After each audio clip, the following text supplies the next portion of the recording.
live music in Sanford, partying in Sanford. It's just a thing, man. And Tuffy's Bottle Shop and Lounge is phenomenal because they got music. It's a music venue, tiki bar. You can get some handcrafted cider. Yeah. It's a bottle shop. You can, pick up some stuff for the home. Swine and Sons is in the back in their outdoor area where the pontoon boat is. I mean, it's a complex. And if you haven't been to Tuffy's, you got to check it out. It's Tuffy'sCider.com. It's an amazing bar and venue. Tuffy'sCider.com.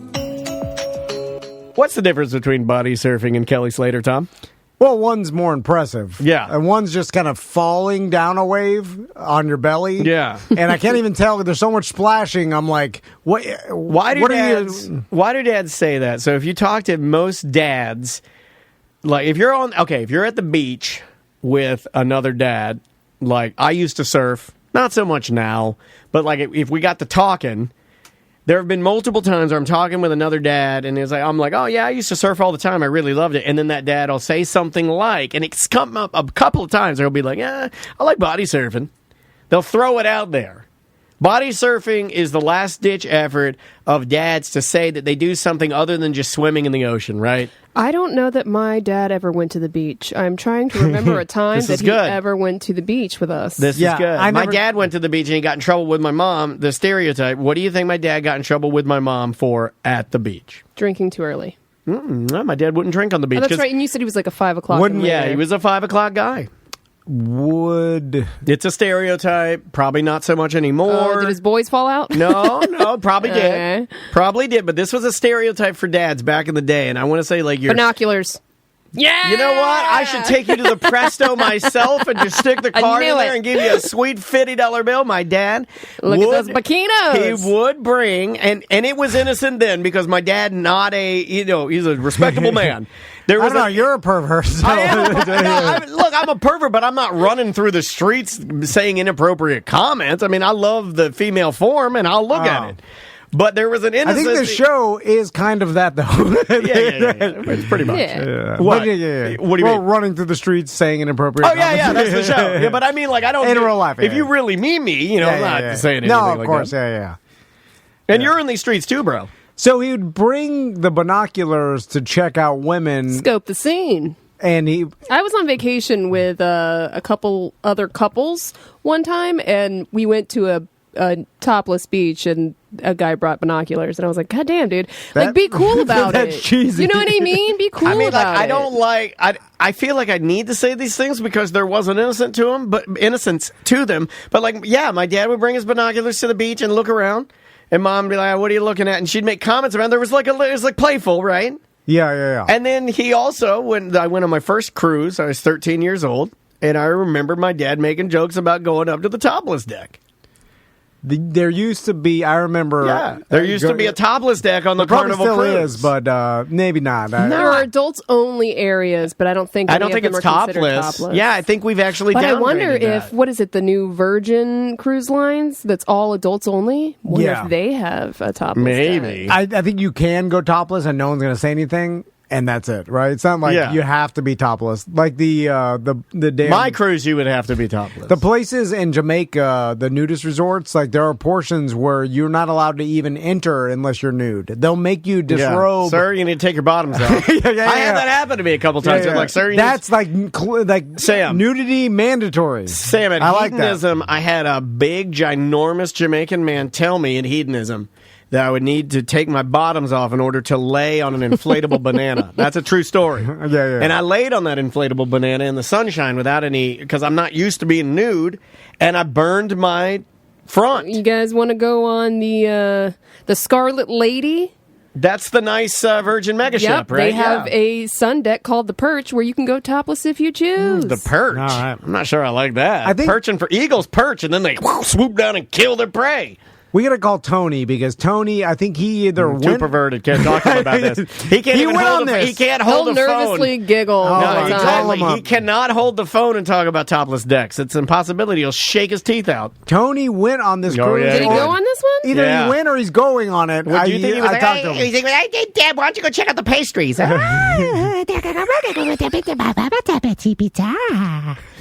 he gets up there. Oh, he sees checks, mix. Oh, God. Everywhere. Oh, God. Come on. That's the worst thing I've ever done on the air, by the way. It's true. I think I had to cut that out. Melissa, put that in the video. No. Daniel needs one. No. So, that's how it starts. We'll call Tony, ask him about the topless deck. But before that, let's talk about the Pam and Tommy series, right? It's Yeah. Ghost of Manute Bull, a chat person in our chat room, twitch.tv/TomAdan live, every single day live on the Twitch. He said it's really good. He watched the first episode of Pam and Tommy and said it's awesome. So let's go back and remember what happened, because I have a vague memory of it. Yeah. How old were you guys when this happened? 1995. I was 1 year out of high school. I was 9.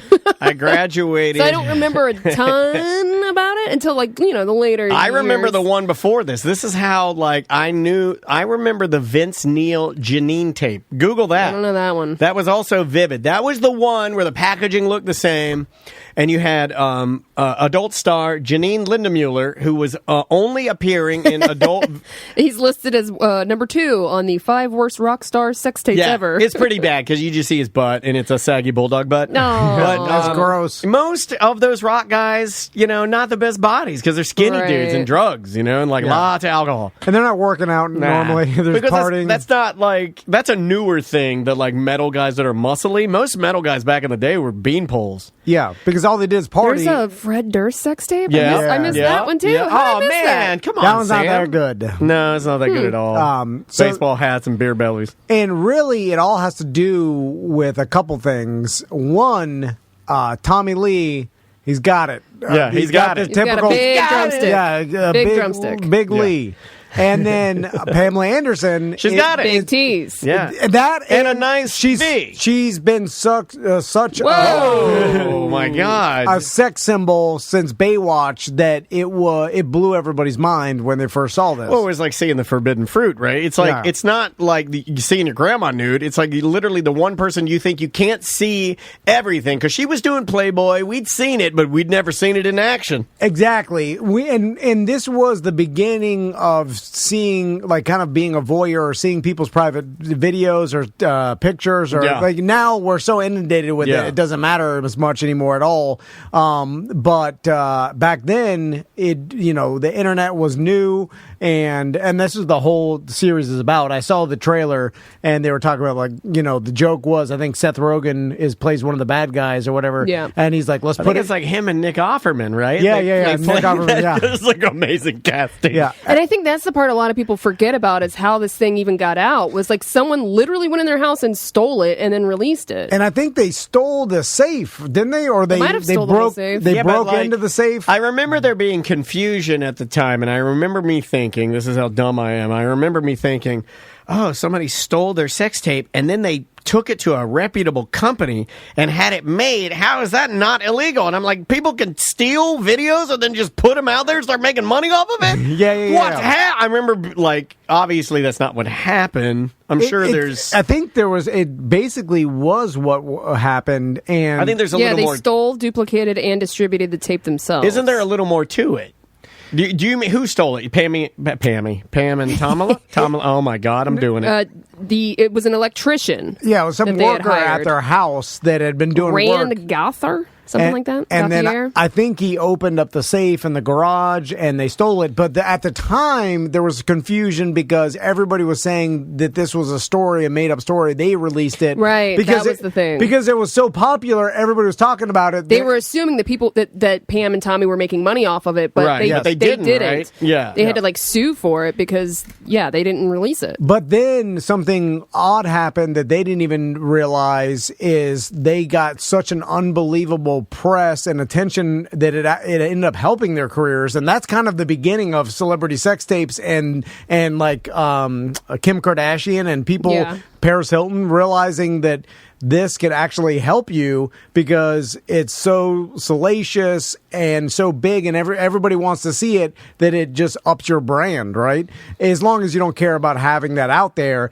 And as we know, some Or people doing it on purpose. Or at least weigh it. I mean, you may hate that it's out there, but you may look at the other side and be like, maybe I can stomach it. Then there's other scenarios where the tape or the video gets stolen, and then they just realize that since it's out there, they might as well monetize it themselves.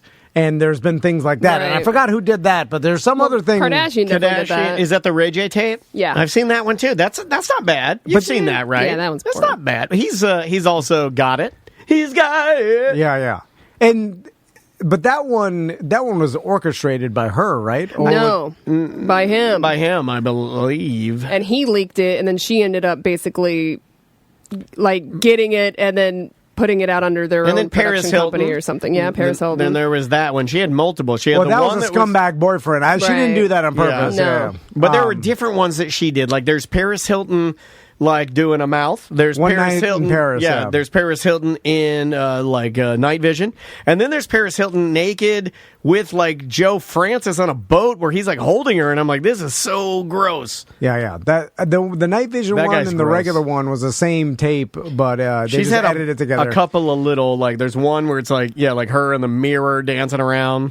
So back to Pam and Tommy's sex tape. Oh my God! Norm in the Twitch chat room just mentioned. He said, does anybody remember the Laura Croft bus strip video? And Norm, Tom, and I both remember that video. The girl on the bus dressed like Laura Croft, and then she's like taking off clothes, and then she walks out of the school bus. Yeah, I remember that. I think it was a school bus. I don't remember. You don't remember that one? No. Norm, I remember that one. Was that celebrity or was it someone dressed like Laura Croft? It just was the first time that I saw somebody who like did cosplay, and I was like, this cosplay stuff's all right. Yeah. I was like, Laura Croft, well done, Tomb Raider. And now I'm sure the whole, series and show depicts what happened, but I remember it being really weird because it was the first time like someone used the internet. They stole a 6-foot-tall safe. Yeah. They stole the whole safe. Well, because Tommy had stiffed the electrician for doing work at the house. Is that right? what it was? I don't know. I don't remember any of that. Yeah, Ghost from a New Bull in the says show, that brother. in the show, basically, the short of the long is Tommy Lee had some electrical work done at the house. He stiffed the contractor. The electrician came back. They stole the safe as retribution to that. And boom, there's your tale. Yeah. Probably also taught everybody probably easier to hide your sex tape amongst other tapes rather than in the safe, because if you open a safe and there's something on there, one tape in there, you're like, well, I know that's not just your family vacation. That's something, you got that locked up. Yeah. You could have probably hid that somewhere in plain sight. I'm going to have to change my sex tape location now. But I've never made one, man. And now it's almost if you make a sex tape, it's digital, and then it probably gets old school, stored analog. on the cloud and stuff. Yeah, it's hard. I mean, it's safer to go old analog, school. Yeah. I mean, if you got an old... Does anyone even have a VCR to watch my sex tape now? I actually do. I bought one just for things that we have that we want to like maybe later watch. I had one. I mean, like, if I'm going to have tapes, you might as well have a VCR, because it's really stupid to only have tapes. You know what I mean? I think I punted everything, and my wife is still holding on to some DVDs. I punted all of those, and I punted Blu-rays, dude. And I'm screaming. I'm like, why do we have these? I'm like, punt everything. And she still has like her old high school CD case with all her Far Side CDs. Oh, Jesus, you got Ja Rule in there. And I'm like, what is this? Punt this in the trash. And some of the people don't have they're not bands anymore. They don't have music digitally on the internet. That's what they only have like one EP. Name, but I'm also like one. But then the other ones you could throw away. I had a lot of those though. But also, and like I tell her, I'm like, when's the last time you listened to them? Like, we don't even have a CD player. That's true. I haven't listened to it in a while. And that's the problem. Was like you have this because you don't want to get rid of it. Like, but maybe one day I'll put that song on. No days. I'm getting better at the maybe one days of just taking stuff and just punting it into the trash. Yeah, me but too. then I also feel guilty about doing that. You know, when you look at your trash can, you look in there and it's a bunch of just like garbage you've been holding on to. There's a part of my brain that says no. It's part of your life. If you keep it's even worse than that. It's almost like my brain is telling me keep it in your house because then it doesn't go to the dump. It's almost like you're saving the world by keeping the trash inside my own home. Yeah. I have made sex tapes before. Yeah, that's why this guy, there's still hope. I'm not going to have the swinger lifestyle. I'm not going to have the water. How many did you make? And they're out there. Oh, he's probably made 4 or 5. One of them got lost. Or stolen by Tommy Lee. Wait a minute, Tommy Lee, Tommy V. There is a sex tape of tape of Tommy V and Pamela Crow in the world somewhere. Yeah. Someone's got it. And I bet that is good. Yeah, it got Quiet. Oh, man. What am I watching here? It's dead quiet. it got stolen. Yeah, and he's a pumper, too. Like a lot of slapping. Because remember, this guy... You don't think he's a slow grind? He's not. He's quiet and fast. Like a rabbit? Like UBS. Anyway, I'm sure it's not that good. It's more, another thing about... Good. What's I never angle? really watched it. Was it from the a back? young Tom. Was it from the back? Because most guys do was that it your one. BH? Most guys No. do the missionary, and I don't like that because things have a tendency, especially on the lady, to get real red. It was some POV. It was night vision because it was... Oh, you did the Paris Hilton. One night in Crystal. I like night vision because it takes away the redness. It takes away the awkward. Boy, that's inflamed. But you also see veiny tees. That's true. For whatever reason, night vision... That's my grandma's rap name. It picks up the veins in your tees. I don't know why. What is that? Don't know. But you look at tees under night vision, it's veiny. That's the truth. You look at tees out of night vision? So, and I think a lot of people now with their phone, there's nudity and people filming themselves everywhere, right? Yeah. All the time. Although it's weird because I feel like that's more of a young person's game. Like I'd never do it now. Crystal would never allow it. It would never, just because of it getting leaked out there and on the internet. Although I imagine, like we've predicted, in 10 years, everybody's going to have something, and then it's just going to make everything nothing. Well, newer, I would preface by saying younger people will have things. Older people, they're stuck in their ways. They're not getting when on we board. die off, I'm saying, like, the generation now that already has the nudity, they're going to be grandparents one day, and now it's going to be like, oh, yeah, your grandma has a sex tape. But check this out. On the internet, of course she does. So check this out. Mm-hmm. Your actual nudity of yourself, which will be worth more? The real nudity of Samantha as the human nude, or will the nudity of her avatar within the meta be worth more? Will that become a thing? I mean, we're already seeing now on Meta. Reality will always register more in your brain. Because, like, right now, you're already seeing people that are like... Oh, you can deep fake porn already, yeah. Well, but I mean, like, you can assault people in the meta, right? You can, like, come up to them and, touch their digital butt, and you shouldn't do that, and you'll get banned. Be digital crimes? And no, there will be. I'm serious about this. That's going to be a thing. They're already doing that. If that's going to become an extension of your life, it'll be regulated and controlled, and that will give a perceived value to your, your nudity of your meta life or whatever element of privacy that represents. I'm sure they go over it in the Pam and Tommy series, but I wonder how much positive effect it had on both their careers. Would they admit it, though? I think they ended up embracing it at one point. Now, I'm sure it's in the show, but I think at the end of the whole thing, and if you talk to them now, they would probably say it was a positive but although it probably put them through a lot of stress. The article that I read was basically saying they tried to show how deeply sexist it was, where it was a great thing for Tommy Lee, but it was terrible for Pamela Anderson. She was like slut-shamed, basically, for this video. Yeah, at the time, too. You forget it's the 90s. Right. Different time. 1985, yeah. People are still saying the F word for I gays. never thought... I never looked at any sex tape. He got to be looked at as cool rock star banging this hot chick, and she was looked at as trashy. Yeah, see, I never looked at... I actually just looked at it like, oh, wow, I get to see two famous people that I think are attractive do it. I never looked at her as being bad. It was something... I do and did feel bad for her because it's an invasion of privacy, but I didn't see her as a slut at all. Almost 30 years ago. Put that in your... Yeah. Like, whoa! Yeah, I know. Like, talk about a different time, Like, anytime someone in the internet does this all the time, where they are like, right now to 95 is if you were talking about something from, 70 to 90. Like in 95, if someone was talking about something that happened in the 70s, you'd be like, who the hell it's so long ago. We're talking about 95. Yeah. It's the same time. It's the same time difference. But yeah, that was the first sex tape that kind of changed the way and made sex tapes a thing. I think that...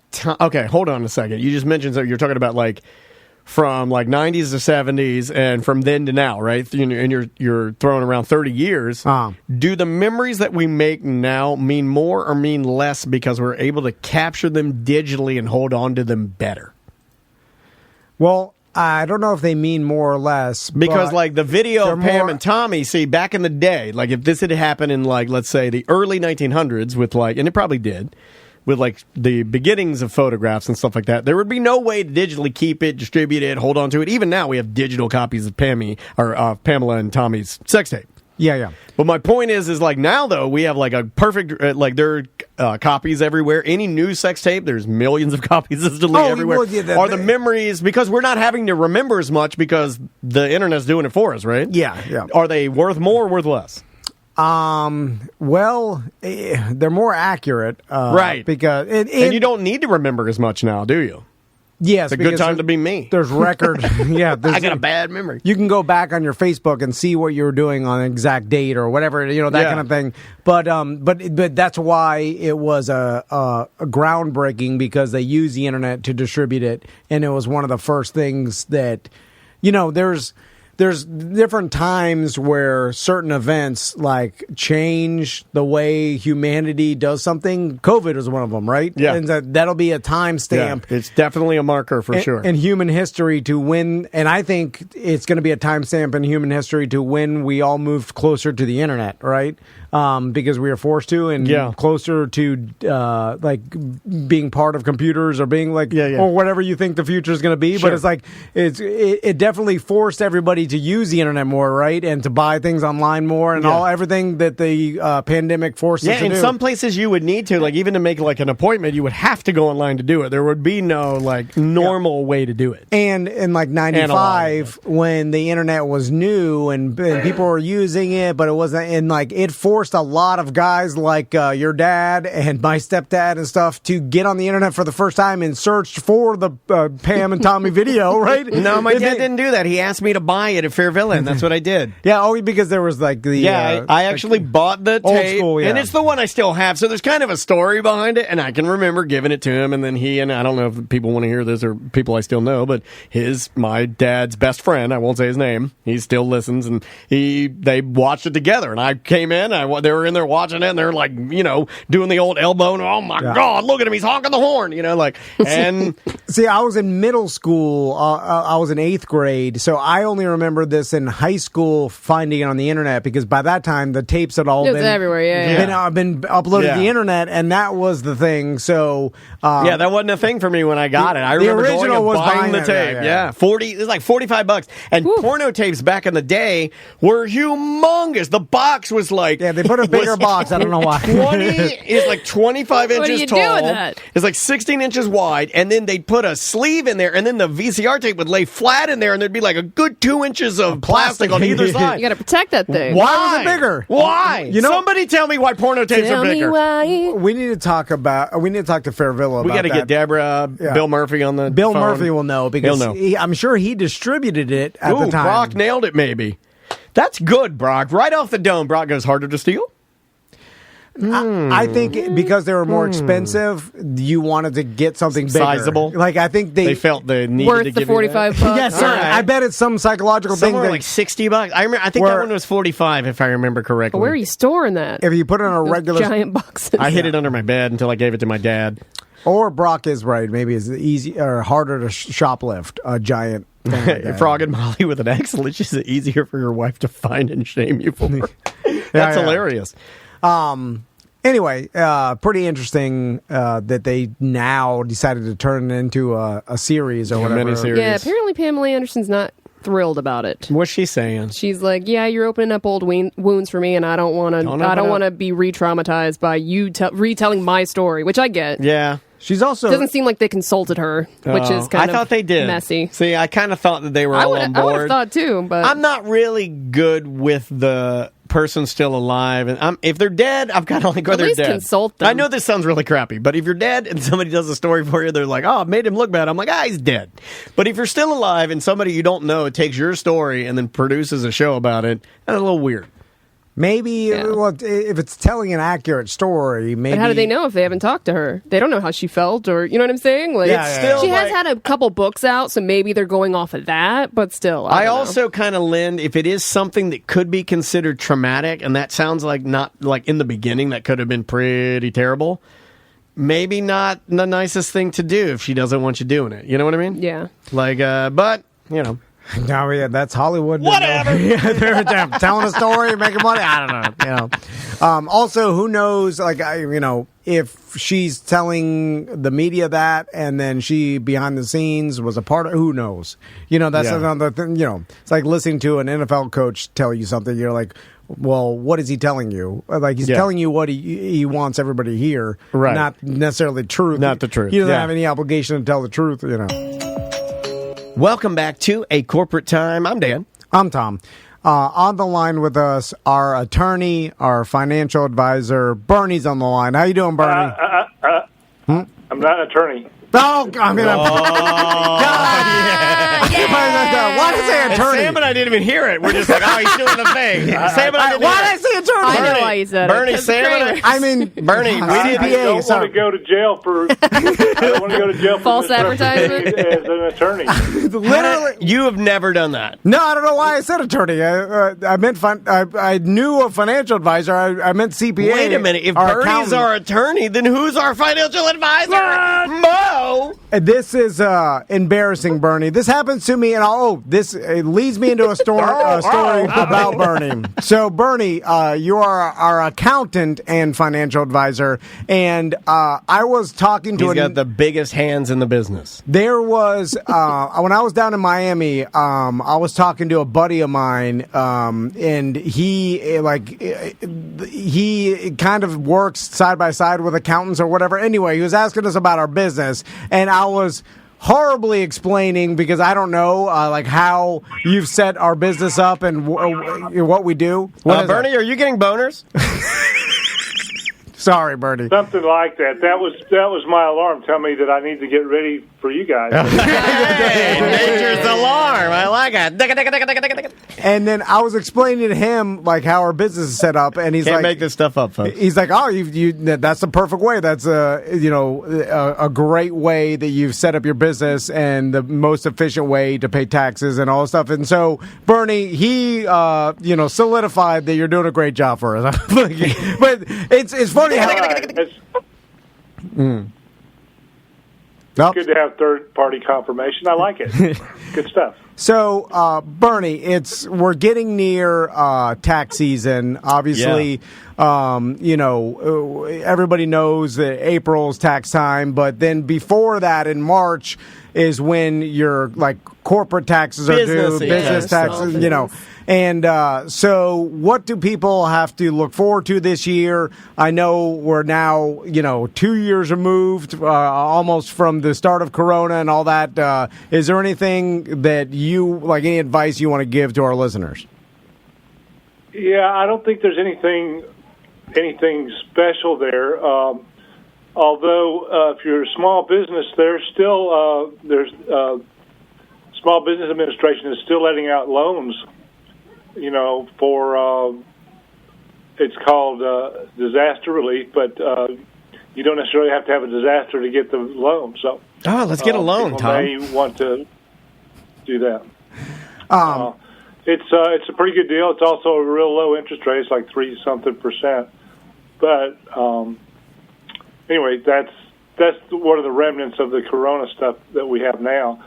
Income taxes are pretty much the same as they have been. There's nothing monumental different now. But one of the things that came in last year that everybody can take advantage of, even if you don't itemize your deductions, means you have over $24,000 worth of things that add up, like mortgage interest, donations and stuff. You can still get a $300 deduction for any donations that you make. So that's not a big deal, but people are doing their taxes. They need to be sure and remind their preparer to take that into consideration. And if we're doing it, we will. There you go. Bernie, is there any case that is too far gone? And I know we've talked a little bit about this before, but lock him up, like you can't. Well, sorry, I can't do nothing for you. You are now going to prison. Like, say you have a guy. I'm going to say he's in the window tinting business because that's the shadiest business I can think of. Shady, also, was another job that the higher ups at Clear Channel thought Tom and I would be doing right now. Was window tinting. That was on the list. Let me see window tints. Let me see tints. You must have been thinking about that one for a while. Yeah. Oh, yeah. It's a business I dabbled in. We've always wanted to dabble in tents, and Tom corrected me. I used to call it window tent. It is not called that. It's called tents. So, say I'm Tommy Tenter, and... Yeah, let's go... Careful. I like going with extreme, and then we got to call it window film. We can't call it tents. Okay. Tents is for the lingo for our buddies, but we call it deluxe window film. So we've got a window tinting bit. This is me, and I'm going to set you up a scenario. So it's me, Daniel, and Sam somehow involved. Well, in she's this on the poster. You know what I mean? I know what I mean. Put her on the poster. And we start doing some tinting, and so we start off. I just get I go to Walmart and I get like a 15 by 25 boat cover. And I put in all doable. Why aren't we doing this? I put in the parking lot. I got a squirt bottle with a little bit of soap in it. And I can push the bubbles out with a credit card. I'm good at this. I find some car wash place that lets me have a corner of their parking lot. Or just find an abandoned one, yeah. Like next to the dumpster, and I set up my car cover or carport or boat cover area to do the tents under. And then me and Dan, you bring your car up, and then we put the tent on, and we're like, hey, you want the limo? You want the No, we got to do the thing where like, we'll do whatever. The last lady I went to, she was like, I'm going to do this 5% darker. Hey, just trust me. Just trust me. You vape, right? You vape. I'm like, I got my pants on, don't I? I vape. She's like, you want it a little darker so the police and Popo don't see you and they're vaping. And then you pull up, you leave your car. We tell you like, hey, go to the Dunkin' Donuts. We'll be done in like 45. Now, hey, look, if I'm giving you the 2%, I cannot legally give you a written warranty, but I will give you my business card and I will do a squiggle on the back, and that will be your guarantee. If anything happens, you bring it back here. I'll scrape it off. I'll put it all back on. Yeah, and I'm putting the tent on. I got long South Pole jean shorts. Long. But you know what? Those Jinkos or those long South Poles come in handy for all the razor blades and little accoutrement. You can eat all those little squeegees and these little, they're almost like little brown credit cards you use to push all the tiny soap bubbles out the side. Yeah. And then they come back from Dunkin' Donuts. I'm like, that'll be $130. And then like, you want to take a look? You want to take a look? Hey, they walk around. Any bubbles you see in here, and I don't want you putting these things down. I put a piece of tape on there to remind you. Don't put these things down. You got to go 48 hours. Yeah. At least 48. You want this thing baking in the sun and bake the bubbles out. And then I'm like, we prefer cash. In fact, we give a discount for cash. It's $110 I can't give you the warranty. I can't drop the paperwork. We got to get 2%. But then the person's like, I don't have cash. I only got credit. And I'm like, God. And then I'm like, get the hell out of here. And then I'm like, you could use my wife's Venmo, but we don't have the business Venmo set up. So I'm like, I tell you, I'm like, Crystal Van 69 Venmo, and then you Venmo me the money, and then takes a little while though. So then anyway, we haven't been paying taxes for like 7.5 years. We haven't paid nothing. We haven't even gone to Sunbiz. We don't have a business license. We have nothing. We're just a window tinter with a tent and three guys and a girl on a poster. So then we want to go legit, Bernie, but then I'm coming to you with a bunch Sam of told us to go legit. She's like, I'm more than just a pretty face. I'm brains. And then so I've got 7.5 years of like Bobo receipts, and then just some stuff jotted down. And Bernie, all I do is install. I don't even look at the books. I'm just out there smoking weed and putting 10 up. So then, is there a certain point, Bernie, where I come to you with this all, and you're like, get out of my office? I can't help you. You're a criminal. You're this is too much garbage. Yeah, somebody like that really isn't gonna want to go legit. That's what I found. Too far gone. You're discounting my whole fantasy? You're saying I'll never go legit? Bernie was like shaking his head. You'll never do it. That was the correct answer. You bet.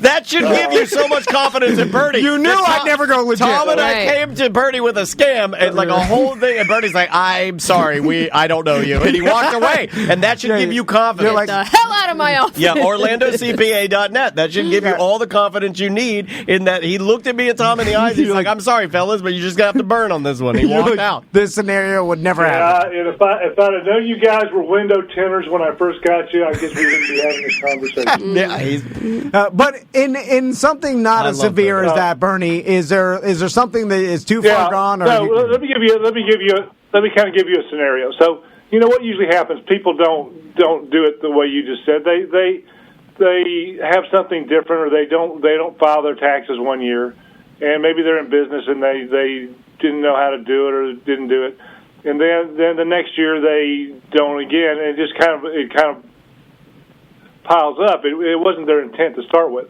but then they've got years worth that they need to do. We can take care of that. I mean, we can go back there. They may owe some taxes, but you can work out a payment plan with the IRS. The other thing that everybody that is in that situation might want to know is we usually only go back about 6 years and do it because it's more or less known that IRS isn't going to go back past 6 years. So all we got to do is dodge 6. Yeah. So they don't go past. Is there a reason why 6 years? I even for the IRS, they're like, listen, you can't go past I how many don't know that boxes. there's an exact reason there, but you know, it's kind of like they kind of figure it's a lost cause after it's that far in the past. But the other part of that is, you know, if people do that, but they have documents that were given to IRS, like 1099s or W-2 forms for a certain year. Instead of letting the 6 years go by, what IRS will do, they'll file a tax return for that person. So, and then they'll send them a bill. Right. Believe me, if they prepare the tax return, there are no deductions on there that they can take. Yeah, it's going to lean towards them and what they want. So, and I've had several cases like this. But so if that happens, we even in that case, we can go back and we can redo those returns and resubmit them. There's a way with the IRS that you can do that. Do resubmissions for returns that they did.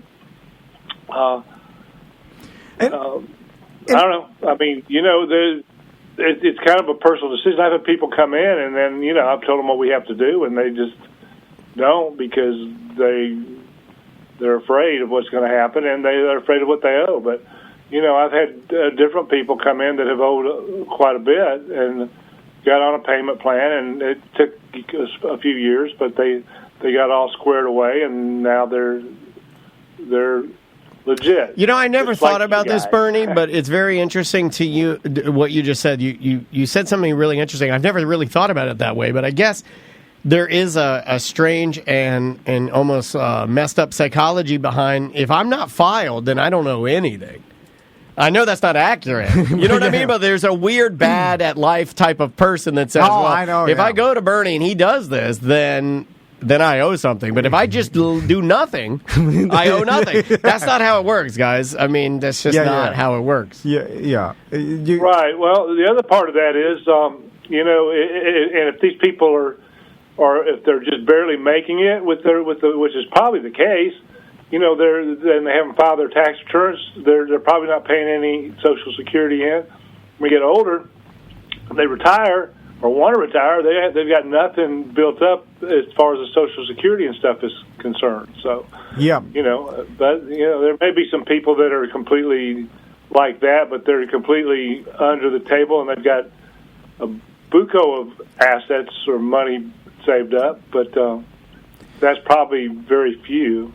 Yeah, and Bernie, we'll end with this because I had a question from the chat. It's actually a really good question. Yeah, it's a decent question. It says, what do people need to know about filing their taxes if they're employed in a state where there isn't a state tax but live in another state where there is? It's going to become more common now with remote work. So they're employed by a state that has no state tax, but they live in a different state that does. they live in a state that does, right? Well, so what you do is you allocate the income to where it was created. So yeah, there's people that live in Florida here that we don't have an income tax, but maybe they well, one case is like actors and stuff like that. They go up to New York and for a day or two and do some acting, and then they come back. They got to file a New York tax return. All right, gotcha. But now if they that's different though, as opposed to you're sitting at your computer and you're doing your work in there, and the income's coming from somewhere else. That income probably was created in Florida, so it's not going to be taxable in the other states. Now, that being said, all these states, they're all jealous about this stuff, and they're doing whatever they can, and they're going to try to show that you owe them some taxes. So it's that's what's going on now with that. So if the income was created in Florida, there's not going to be any tax to other states with that, if that's what you mean. Gotcha. Yeah, and I'm sure that once you get in there, you look at it, you dial it down. I mean, it could be it's going to be specific and case by case for most people. But if you do have a question, I know Bernie can answer it for you. Yeah, and I was going to say a lot of people they're hesitant to use an accountant like Bernie because they think I don't need to spend the money. My wife can do my business taxes. I have a small business or whatever. But you find out you end up finding out that you're actually paying more than you would have because your wife is not an accountant. She doesn't know all the laws, so then it's complicated. So then it can be, yeah. So you're actually, not saving money by not using Bernie. You're wasting money by using your wife. Yeah, and there's another side of that too. I mean, maybe you work it out where your taxes aren't that much, but then later on, Uncle comes back and looks at it and says, "Well, uh-oh." So, and then you don't have anything to back up what you've done there. Oh, I've never been able to back up anything I've ever done. Well, that's earlier on when we started work with Bernie a long time ago. We just decided let Bernie handle it because we never have to worry about it being messed up, and that's the peace of mind is the best thing that ever happened. It's a set it and forget it scenario for me. I hate finances. That's exactly right because if you do it right, and you don't have to look over your shoulder and wondering if or when the hammer's going to come down, and if it does from that kind of thing, it's pretty serious. But well, Bernie, nobody likes to pay taxes, but why do it legit and then do it? Use all the tools that you can to keep those taxes as low as possible. You know what I just thought of? We could do this in Costa Rica, and they don't got any taxes I'm there, down. right? They got, you don't have to pay taxes in Mexico, right? No way. We gotta look into the laws there. I mean, the only thing that'd be weird, right? it'd be like a little... There's no laws there. Like a little hurricane-y. Bernie, thanks so much for everything. OrlandoCPA.net. Talk to Bernie and his team. He is our accountant and our financial advisor, not our attorney. I'm sorry I said that, Bernie. Spokesperson is not an attorney. And we'll talk to you soon, okay? All right, guys. Good to talk to you, and have a great day. All right, you too, Bernie. Be good, man. See ya. I love that he pauses and he has don't take this as the political person, take this as the way that this person talks. Yeah. He's very Barack Obama and he digests what you said, computing, thinking of answer, thinking if he actually knows it, doesn't want to misrepresent himself, doesn't want to say the wrong thing. He's getting to it. Here's your answer. I don't do that. I just go, whatever I think. Look at I'm just saying what I'm like, all right. What are you talking about? Just saying things. None of it's accurate. That's not what you don't want Tom Vann as your accountant or attorney. You don't want me? I'm too reactionary. Actually, maybe you want me as an attorney because I'm a little Jose biased. So I'll get you off. They call you Brown Suit Tommy. Don't they still call you Brown Suit? All right, bye-bye. Welcome to A Corporate Time with Tom and Dan. I'm Tom. I am Dan. How are you? Good. You look good. You look refreshed, like you got some sleep. I did not. I was going to say the opposite. Really? He looks more stressed than ever. Why are you so stressed out? You crying? Why are your eyes watering? No, they're not. Your eyes are watering. No. I can see the water in your eyes. Oh, that means a sneeze attack's coming. Oh, is a sneeze attack coming? I woke up at like 3 a.m. and then just sat there. Hey, that's my life. Awake. You know, you got to go downstairs or go into your living room and put on your VR headset and just load up a casual game of VR bangers. I don't bring that home. Don't. You Never leave that bring at the that office? Home. Never bring that home. So let's do it. All right, let's do it. Tom wanted to do a bit. He called it Weird Job Wednesday. Dad really likes it. Tom says that's bullshit. It's another Weird Job Wednesday. What are you doing? What is your job? Are you neat? Are you tidy? Or are you a fat slob? Do you make lots of money and you sit up in your tower looking down on all the people who are working by the hour? It's a Weird Job Wednesday. Just another Weird Job Wednesday. Oh yes, it's Weird Job Wednesday. Just another Weird Job Wednesday. Thank you, Tom. Thank you. Weird Job Wednesday brought to you by Streamline Florida. If you're going to refi, do it now before mortgage rates and rates go up. Yeah. And they will go up at the end of, sometime this year. So just call them now, get the process started, or at least find out if you're, if it's a good idea. They'll tell you over the phone. At the very least, let's say Brian and his team cannot help you. At the very least, you've made a friend. No, and then your options too. Instead of, but I mean that Brian is a nice man. I'm not kidding when I say that. I mean, it's not like he's going to be really nice to you on the phone. Chances are you have made a new acquaintance. And if you let him know you're a Tom and Dan listener, he is going to cater to you more, and that's just how because he'll make sure that he'll do whatever you can. Come here, yo. So Kenny's on the line. How you doing, Kenny? I'm doing good. How are you guys today? I like your setup, man. Like, he's got his headphones on. He's got a nice microphone. He's ready to go. We appreciate your time, and thanks for being on Weird Job Wednesday. So, Kenny, what's your weird job? So, I am a filmmaker. All right. Oh, so you're poor. Yeah. Well, really poor. Yeah. Either you're poor or you're rich. Yeah, there's no in between. The gray area of filmmaking, I know a lot of filmmakers because what I do, most of my friends, like my buddy Dave in L.A., filmmaker, right?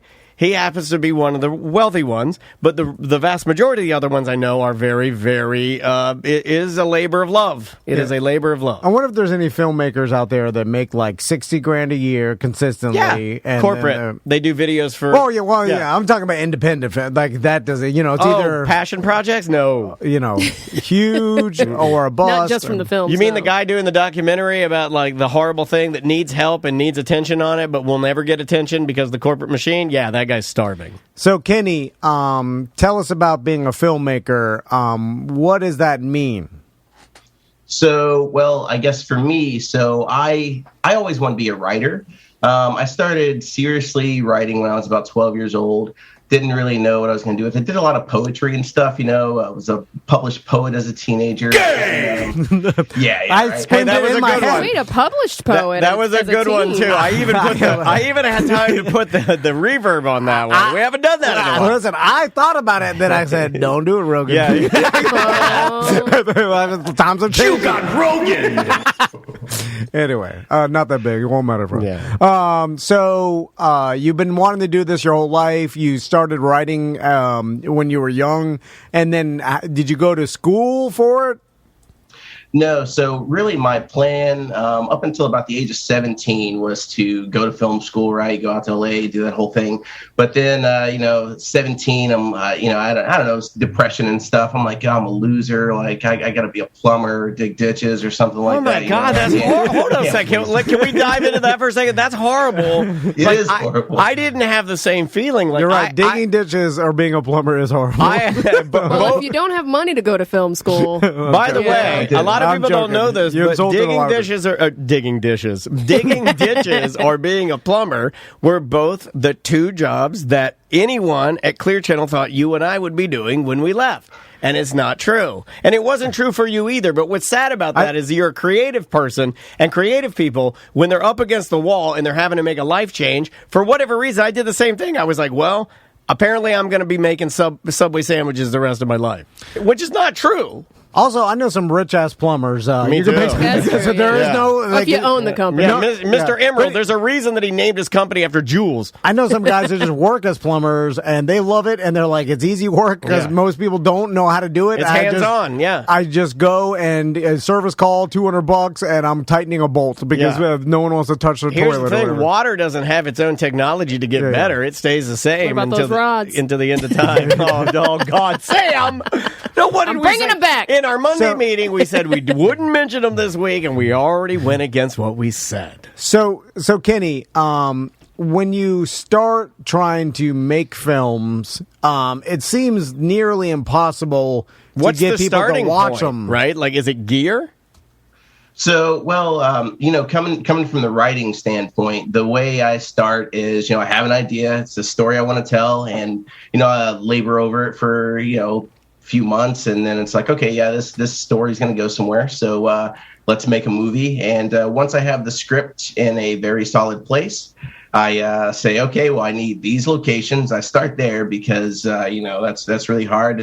I'm trying to pay no money. It's like, hey, can I have a favor? Can I use your business or your warehouse or something? For the last movie that I made, which is in post-production now, that was shot during this past summer. So, when we were putting everything together, COVID had really just kind of broke. And so we ended up kind of turning my house into a soundstage and building sets we built an entire high school inside my house.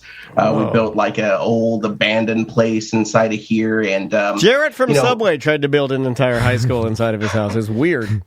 Yeah, he's not on my list of possible investors. I don't even know why I mentioned him. I'm sorry. I don't know. Kenny, this makes me think about, like, as a society, we did this weird thing where when the internet gave us unlimited content, like for my sons, for example, my sons would rather watch amateur curated. Whoa! YouTube content. Right. Pretty soon you're going to say that. Like Daddy. In 10 years, he'll say the same thing, and it'll mean the same thing. So what I mean is, like, instead of watching a really expensive, well-produced, well-written, like, kid show that, like, Disney offers or any other giant corporation that put a lot of money, they'd rather watch some kid playing video games on YouTube. I have an example. There's a kid show on YouTube called Moose Tube, and it's a guy in a moose costume, and it's good. They do, like, breathing exercise and meditation for kids. Maisie loves it, but the guy who plays the moose, he doesn't even wear a brown leotard under his body. Like, he's wearing a moose costume, and anytime he reaches for anything, you see his tattoos on his arms. It's so horrible. It's like the worst thing you've ever seen. But she likes it better than oh my God. So, like, in that way, we've, like, slid backwards, and like, it seems like people prefer, like, amateur content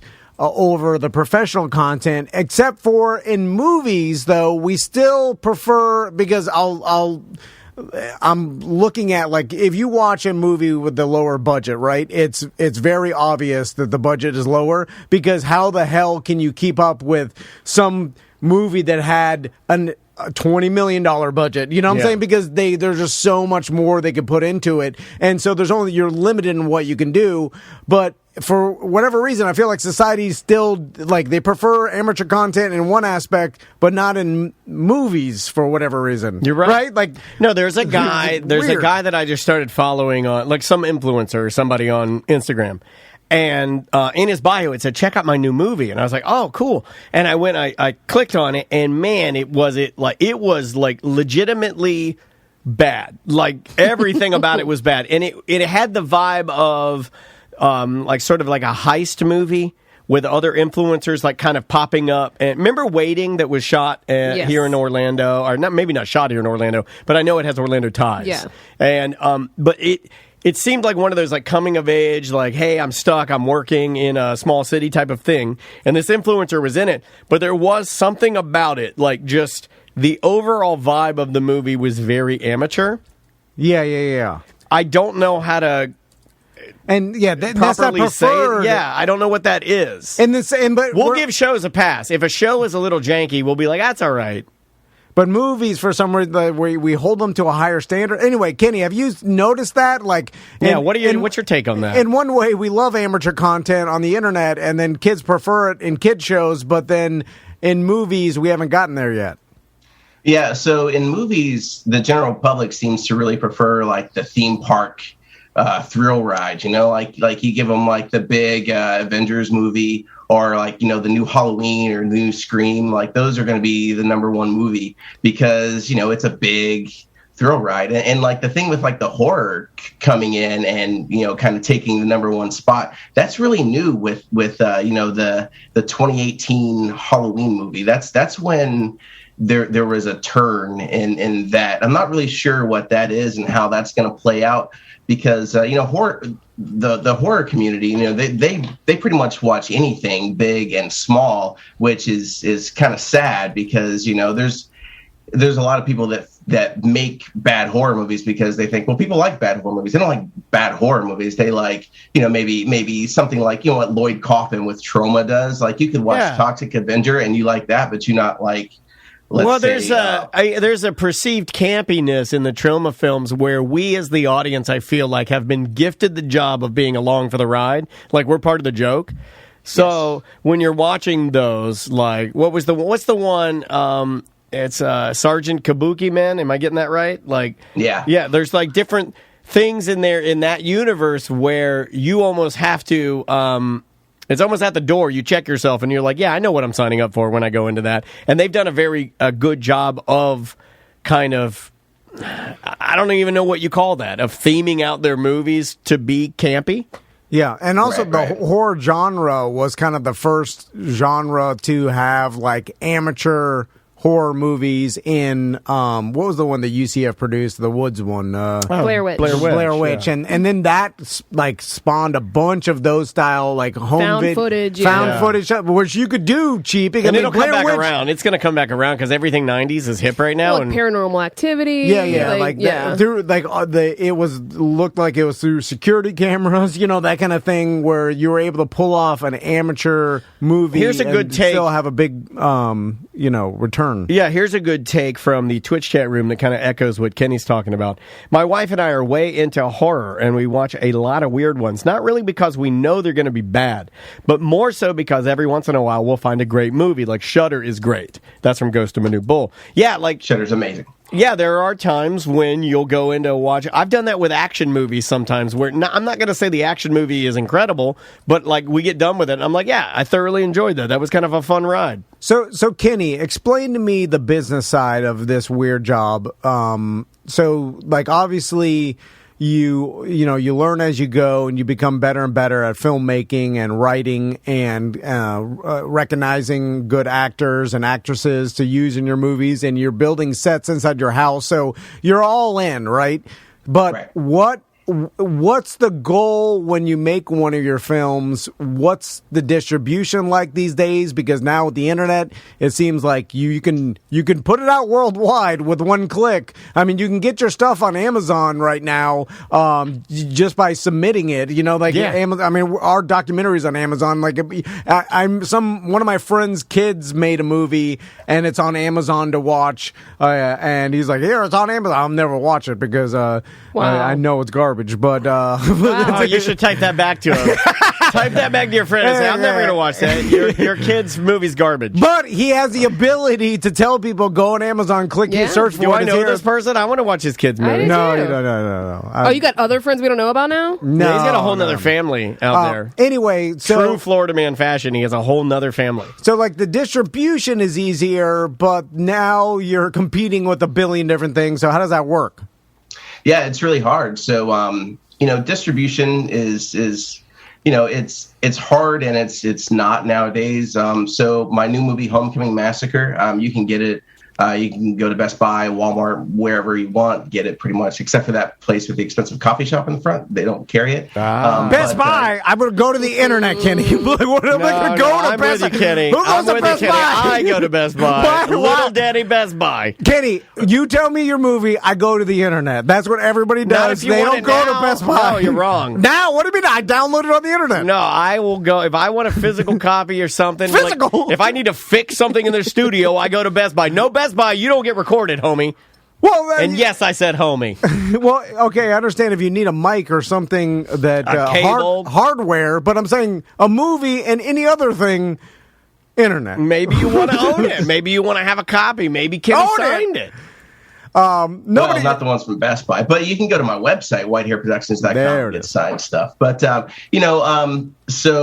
distribution, the physical copy, it's not dead, but, luckily, I am, kind of focused in the horror genre right now, and the horror fans do like their physical media. So,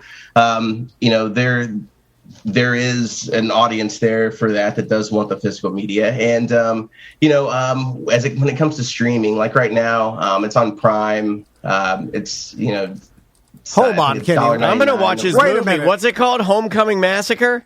Homecoming Massacre. I'm going to watch Homecoming Massacre. Is this a typical high school slasher film? Are there any boobs in this? Basically, typical high school slasher. There are boobs. It is just of-age boobs, not like you don't want to say high school, massacre, and then high school boobs is like. Why'd you make me say it like that? I don't know. So there's always a weird line, right, where it's like they're supposed to be representing a high school kid, and then there's nudity, and you're like, I don't know, this is weird. Yeah, it's weird. I just thought of that. I don't think honestly, Sam, I don't think I've ever thought of that. Like I'm watching. I know what you did last summer. Any of this kind of stuff I'm watching. Yeah. I'm watching, and they are in real life of age, but they're supposed to be representing like a 17-year-old. You're like, I don't know. I've never thought about what the Stifler's mom, all that. I'm watching that. That's totally problematic. Never thought about it like that. Never thought about it. Because every day when I wake up, I'm just an 18-year-old boy going to my podcast job. Yeah, you're watching a teen in high school pleasure herself through. That's what American Pie was. Yeah, and then, but also you're like watching her on a security camera, which is also horrible. God. You're watching a teen on the security camera. We gotta cancel it. We gotta cancel. That one's bad. So, Kenny. And that's Biggs, right? Jason Biggs? Back to Best Buy. He looks like a mole to me. If I walk into Best Buy and I ask, where's your movies, please? And they're going to be like, movies? What the hell are you talking about? They'll be like, well, we have 3 copies of Spider-Man over there. It's over there with American Pie, you pervert. And you're like, what? What happened? Do they have a DVD section in Best Buy still? I haven't seen one. I don't know. Not ours. Ours does not. There's literally like an end cap. Kenny, I've been there recently because we had to get some stuff and then I bought the Oculus. Remember, I picked up 2 of those. And when I've gone up there, we had our Best Buy re-engineered. In fact, our Best Buy is weird. We have a line of blue drawers that mimic the Amazon drawers. And now you'll be able to buy stuff at Best Buy, and then they'll just stick it in the drawer, and you drive up and go to your drawer, swipe your phone, and get your stuff out. But no, I haven't seen any CDs, DVDs. No. Yeah, so I mean, you're pretty much you're gonna buy it online nowadays. So you could buy it from me directly. I get a couple extra bucks. Nice. You could buy it from Walmart or your favorite retailer, and I'm gonna get money. Let's say like 9 months from now or something. And it's everybody like takes their cut. So by the maybe. And then, and then by the time everybody takes their cut, there's not really a lot left for me. So, the overall plan is, there's got to be kind of multiple revenue streams. It's like how impossible would it be like for you guys to have a business if it took, 2 years or more sometimes to produce one piece of content. It's really strange, and we would have really good content instead of the stuff we just fart out right now. You know what I mean? Would it be good? I feel like we'd overthink it if we had man, it'd be pretty amazing. I feel like, but it would be scattered. We're going to spend the next 2 years making one show, the best show. Oh man, it's gonna be like Lord of the Rings. It's gonna be like Jackass Forever, where it's like, all right, guys, hang it up. It's too much. Well, Oh, yeah, you're right. Right. That's a good analogy. It would be more Jackass Forever and less Lord of the Rings. Yeah. You'd be like, you can't hit your head that much, old man. This is like Avatar. So we save all of our money for one special effect. What special effect will we put in our movie? I don't know about you guys, but I want fire in my hand. You can also have Fire like, in the little like side story where you just cut back to Seth as he's like beating up every amateur karate black belt guy in Florida. Like that'd be awesome. Yeah, that part, I wish we hadn't left that in our Friday Free Show. That's embarrassing. I thought about that over the weekend, that one of our friends is a guy that goes to karate tournaments and beats up, like, it's just weird, man. It's just, so you got to check that out, TomandDan.com, the latest Friday Free Show. So, speaking of karate, there's been a famous amateur movie that actually did change someone's life, and that being Danny McBride in Foot Fist Way, which was one of his first amateur movies that him and his friends produced. Dude, it holds up. That Will Ferrell saw, and that's where basically his character that he's known for came from Fred Simmons from Foot Fist Way, and that was basically Kenny Powers, and that's basically it's kind of the antithesis for a lot of his characters are like he's doing it now in Righteous Gemstone, just overconfident ding dong. Yeah. And so in that example, Danny McBride and his friends, made this movie, this amateur movie, and then Will Ferrell saw it and it got some attention, and then it started this guy's career. So is that kind of like winning the lottery, where there's no reason to ever like even try to bank on that happening or being discovered, because that is a 1 in a million shot, and then the real way to be successful is just to grind it out? Or do you think about that in the back of your mind, like what's that famous horror movie director, M. Night? Not M. Night, the other guy that did a bunch of zombie movies. Clive Barker? George Romero? Romero, yeah. Romero? Is it like one of those things where like a Romero sees you and recognizes you or your movie, and then that could, propel your career? How does that work? I mean, yeah. I mean, anything like that really is the lottery ticket. Anytime you make a movie, it's kind of like, you're buying a really expensive scratch off, and, maybe you can cash it in one day. Maybe you just spent your money on nothing, that you're ever going to see a return on. But, I mean, it is, like you said earlier, a labor of love. And, I kind of do it because I have to.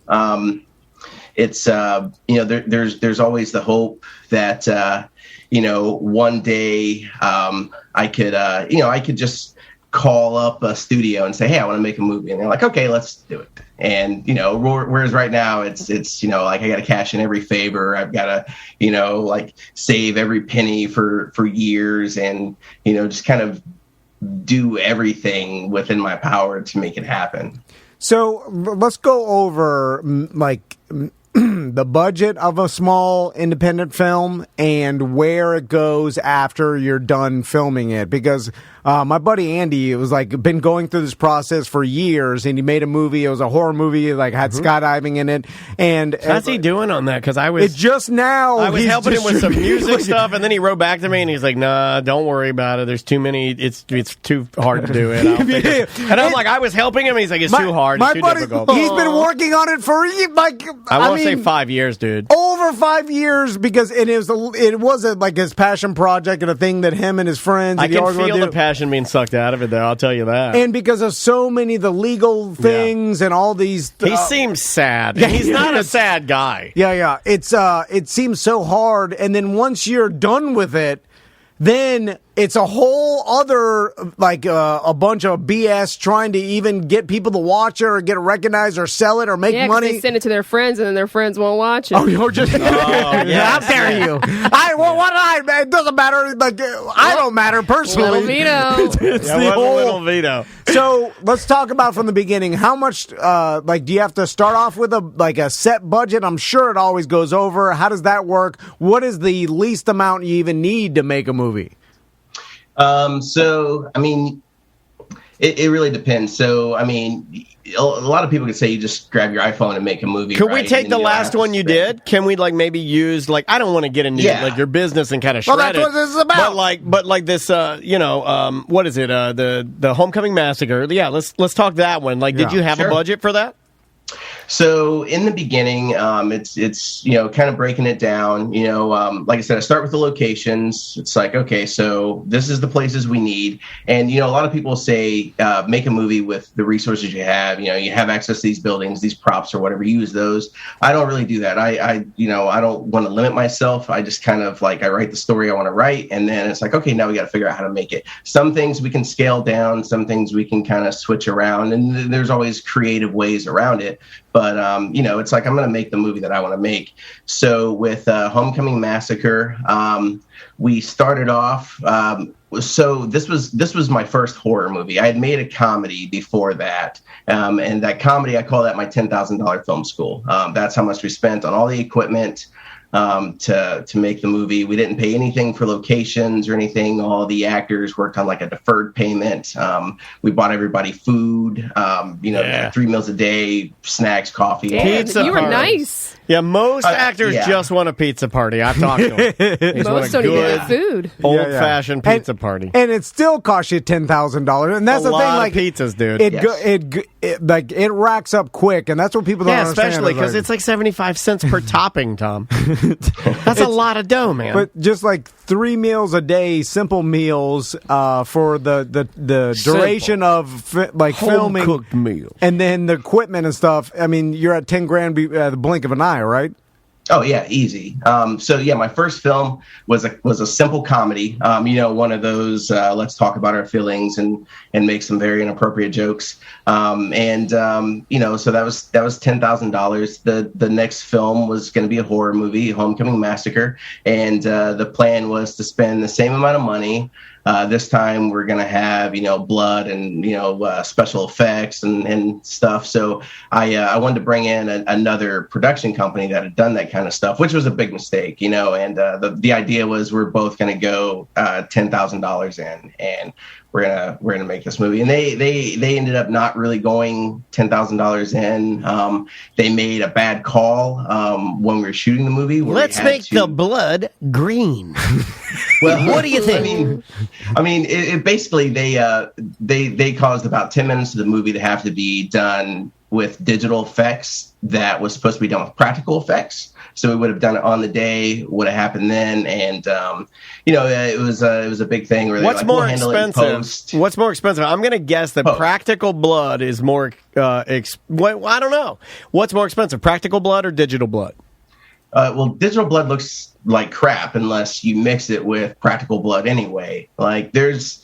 In my experience, you could do digital blood and it looks fine or whatever, but it's going to cost you a lot of money to do that. If you want quick and dirty, like for me to do something digitally with blood, because I do all my own digital effects because I can't afford to hire someone else to do it. Sure. I can ask for favors here and there for the really hard stuff from super talented people I know, but the basic stuff I'm doing myself. And so I'll spend 3, maybe 4 days doing let's say somebody gets their throat slit and it's all digital. That's 3 or 4 days for me, 12 hours a day. Where we could just on set. Why does that take so long? Someone does 2 hours. Yeah, it's a lot easier to Tom really. just never understand that technology takes forever. Why do cartoons take so long? Just come on, computers. The computer to cut neck and then just hit enter and boom. Can't just type in cut neck. Cut neck on scene. Wait, hold on. Which person? You got to say which person? Jerry. Cut neck. Yeah. So I mean, just in that, just to make it look real, it was actually done on set. I'm spending more than 40 hours, and oh my god. so it's expensive. Let's just spend $100 in makeup. Okay, hold on. I do the thing where they grab their neck and they have the blood come out of and it comes out of the hand. It's way cheaper. 10 minutes. No, Tom used to watch me do I used to do these things called Tom and Dan shorts where I would take still photographs of us, and then I would make our mouth move, and then Tom would be like, "Oh man, these are great. People love them. How long does it take you to do film it. I'd be like, well, that one took me about 6 hours. And he'd be like, what? You wasted your life. He's like, 6 hours on a Saturday? You're an idiot. He's right. So, Kenny, okay, let's take this last horror movie. So even if, let's say, the budget ended up being $20,000, right? And when it's all said and done, well, it didn't. It was like 11, I think. Yeah, he put in 10, and then they stiffed him on the other 10. Yeah, That's BS. They gave you $1,500 of digital blood. Yeah. So basically, let's say I started out with a $10,000 investment. I was expecting like 10 from the other side. What happened is I got less than that, and they were supposed to handle the post-production digital stuff. I got stuck with hiring some guy. This guy did like a single pass, kind of stiffed me. He held the footage hostage. I had to pay him to get it back. And, in the end, it took me years to finish this movie. He was holding your footage hostage. See, this is what I don't want to have happen. How much did you have to pay him to get the footage back? Couple thousand or something? It was low, but it was high for me. You know what I mean? Sure. Because we're already past the budget and everything's coming out of my pocket at this point. So this guy stiffed me. I couldn't find anyone else to do it for what I could afford, and so I worked on it for a couple of years while I was also doing like other writing jobs and stuff like that, and next thing you know, it's like my marriage is rough, and it's like, okay, I got. Whoa, hold on a second. So this man held your footage hostage and destroyed your marriage. Well, he didn't destroy my marriage. My wife did that, but. Hold on, Kenny. That's a little bit your fault too. Kenny, I also say a lot. I'm looking a lot of money on Kenny. Yeah. A lot of the. If I was your wife, I'd be yelling, "You can't make money with digital blood." So I'm going out on the town with my friends, and I'm going to meet a new digital man. So, Kenny, basically, I'm getting to the point of it seems like being a filmmaker hard, man, is not only insanely difficult, but also hard to make money because, like, all right, you put in this in your own money or you get some investors or whatever, and then how do you make money off it? So, like, and like any other, I'd like to what add do you do with it once it's done to make money? Yeah. So once it's finally done, I've paid everybody I got to pay, and we've licensed music and all that. The movie's awesome. Then it's film festivals. So then I got to pay more money to submit the movie to film festivals for and to be honest, sometimes the people don't watch it. They see the title, and maybe they don't even open my email or whatever, but they take my money and they send me a letter 6 months later saying, sorry to inform you that your film will not be selected or whatever. And so we do that with the film festivals, and goes through the film festival route. You hope maybe you get some interest there and somebody wants to distribute it, and if not, then you're at the end of the festival circuit, and you're kind of there with the movie, and you're just kind of reaching out to distributors. For me, it's like I'm here in Florida, so there's not really the chance to build solid relationships with a lot of distributors, like in person and all that. So for me, it's all like cold calling and all that stuff. So it basically breaks down to that. And then if you can't get anyone to distribute it, then there is the world of self distribution. But even if someone does distribute it for you, they're not going to market your movie, and so that's all on you. And so no one's going to know it exists unless you're pumping money in the Facebook, Google, YouTube ads, and whatever else that's out there. Kenny, have you ever thought about podcasting? Because that is, like, I never suggest podcasting to people as a business because it's too hard. I was pretty shocked that you suggested but that. This is harder than any business I've ever heard of. Well, it means, seriously. I feel bad for How the hell does this work? The part I want to add in there, too. It seems impossible. And we get a smattering of this in what we do, and I think anybody in entertainment, especially bands, I think they deal with this, and filmmakers need to deal with this. But there are a lot of unsavory and crooked people within that workspace. And it is weird to me that, you seem extremely like you know what you want to do, you got your budget, but in order to execute that, you are going to have to quite possibly hire some people that are less reliable, maybe not good people, might hold your footage hostage. You know what I mean? Like, if you were working in an area where most people are known as being cool, you wouldn't have to worry about that as much. But also, Kenny, it seems like you're spending years of your life making the movie and thousands of your own dollars making the movie only for a small off chance that possibly a distributor picks it up. And then, how much could they actually pay you, even if they did? Like, what's I think that's it's random and it's all different. But what would you hope, like, a distributor would even pay you for the movie if they did pick you up? That's a good question. What's the best like offer you could even possibly hope for? Like, if in a I mean, in a perfect world, it's like, okay, we'll give you $1 million, and here's $1 million to go make another movie. That'd be the perfect scenario. Well, that ain't gonna happen, Kenny. We all know. Why are you being mean to Kenny? I'm just saying. You're giving so many mixed signals. It's like you're nice to him, mean to him, nice to him, mean to him. I almost think you're attracted to him or something. I'm not being mean. I'm just saying that it's like you say, like, hey, realist. let's try podcasting. Then you throw out a neg and hurt his feelings. I don't get you, man. It's the reality is that's probably unlikely. Yeah, right? well, give us, like, if you were to, like, say something that could actually happen, a distributor picks it up and then gives you, like, what? $5,000? $10,000? So, like, let's say I spend $25,000 on a movie. Yeah.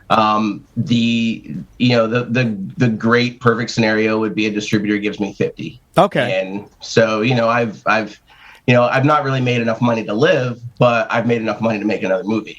And that's the main goal is to just kind of keep the films rolling, because the idea is each movie gets bigger in scope, bigger in budget, and just bigger in every way.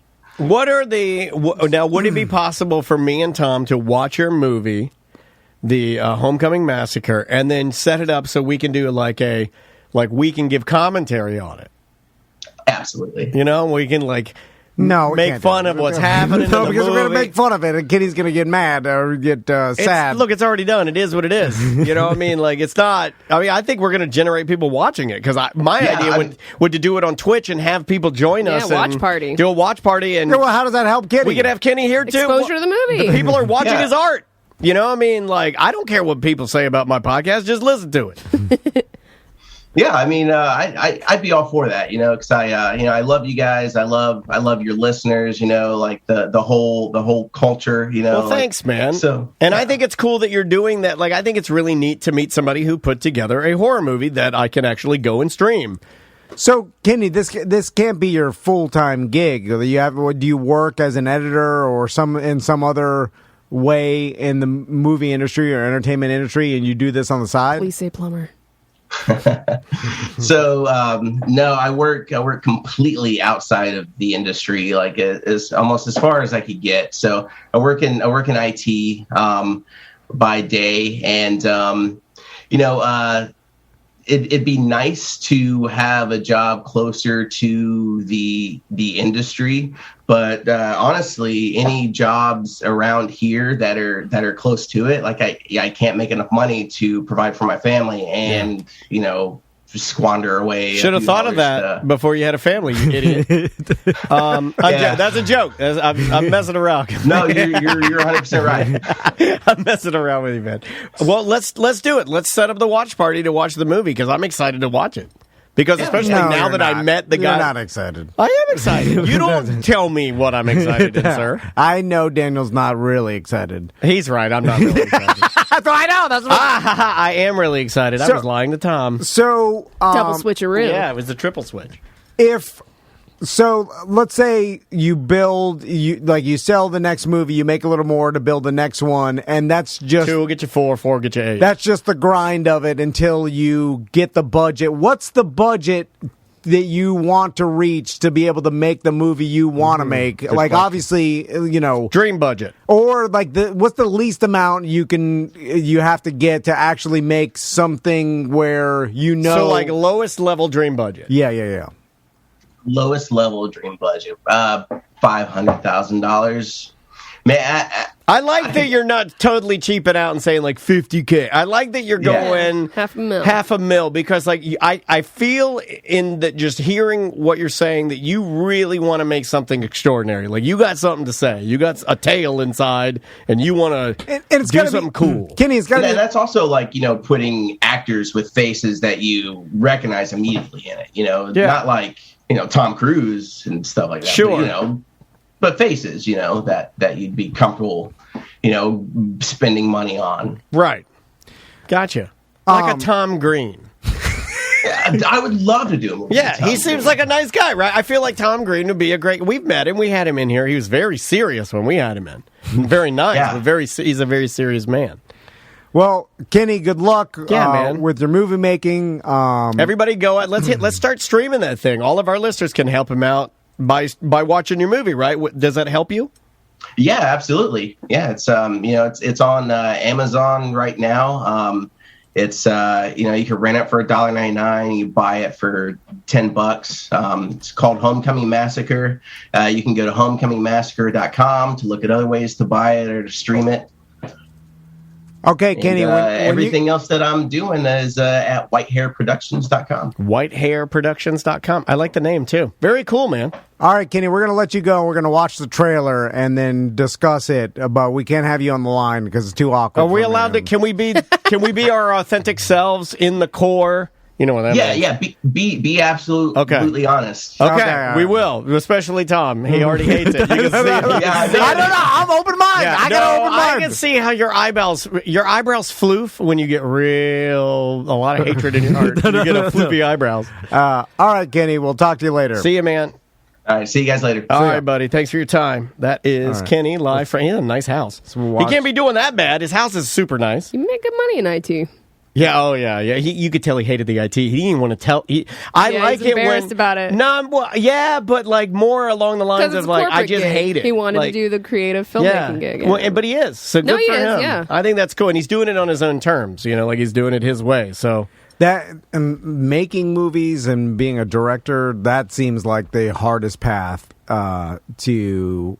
You gotta love it to do it, right? Because otherwise. Yeah, and then, why keep doing it? And not only that, the chances of it being successful and like that seems like crazy small chances. Like I mean, you're putting out so much time and effort and money for a small statistical chance of even getting the movie to make you some money. So it's like you got to put everything up front and then have a huge uphill battle after it's done. Which seems like the worst. Like, you know what I'm saying? Like, at least with other things, it can happen a little faster. It's gambling. You're gambling on your own art. It's like gambling on a Super Bowl 5 years away. So, you know what I'm saying? Like, when you don't even know the odds yet. Yeah. Okay, I got the trailer. All right. Sure, I load this up. Correct. Oh, no, I made it full screen. That's not good. All right hold on. There we go. All right. Oh, God. This is the trailer. Nervous to watch it for Slumber Party. It comes in hot, dude. Like comes in. I'll just read the synopsis before we watch. Homecoming Massacre. You can find this on IMDb. Is where I've got it. Let me make sure all my buttons are working here. Oh, that's the wrong one. Let me load this up here. Anytime I watch amateur movies, I'm always like, oh, this not perfect. Like I'm so like, okay. Here's and it's horrible. Here's the synopsis. It says on Jonathan's 7th birthday, he witnessed a violent act towards his mother that triggered a mental collapse. He was found days later by his Aunt Mary. The boy was dressed like a clown, sitting alone in his home with the corpse of his mother and her lover. Mary struggled with substance abuse over the following decade, but now that she had been able to maintain a life of sobriety, she had found herself forgiven by him. This is Marion. Forgiveness. You know what? It's a lot. Just watch it and watch the trailer. It's complicated. Here we go. Happy birthday. Okay. Happy kiss the baby. He killed his mom? No, not killed, butchered. The room was almost completely covered in blood by the time they found him. Oh, yeah. Oh, God. So this kid's gonna come here to live? Ready to go to your new home? Yeah, Do you get know him. the story of our Lord Jesus? Would you like to come sit with me, hon? There's some things in this book I'd like to share with you. Yeah, creepy aunt Christianity. Can't wait to set up the watch party. Redneck clown baby. That redneck clown baby gonna kill everybody, man. Never trust a young, dirty child dressed like a clown in the South. They'll get you. They'll get you good. All right, we'll be right back. Welcome to A Corporate Time with Tom and Dan. I'm Tom. I am Dan. Samantha, our producers here. Hello, Sam. Hello. Kenny's here. How you doing, Kenny? Hello. Kenny from the Two Moves podcast. Yeah, we had a discussion this morning because we, again, and I think know we do this every time he comes in. We do this every time, but we don't understand what a moof is. And then we Googled moof, and then we found out that a moof could be a bong, and then we found out that a moof could be a command. Have you heard that one? No, I a have move not. could be, right? Didn't you? Yeah. It was like a lazy command, like, oh, you're just moving around or something. Like, Just moving around. Just moving around? Just moving around. I like and that. then That's what you should have And named then your we podcast. saw a Star Wars. Yeah, there's Moof Juice over at Disney. Okay, move. It's called Moof Juice. It's a Moof? beverage. Oh. It, Wait a minute. You guys don't do like, oh, you want some move juice? See these nuts. All right. We're back. You don't do that, right? Is that what you do on the moves?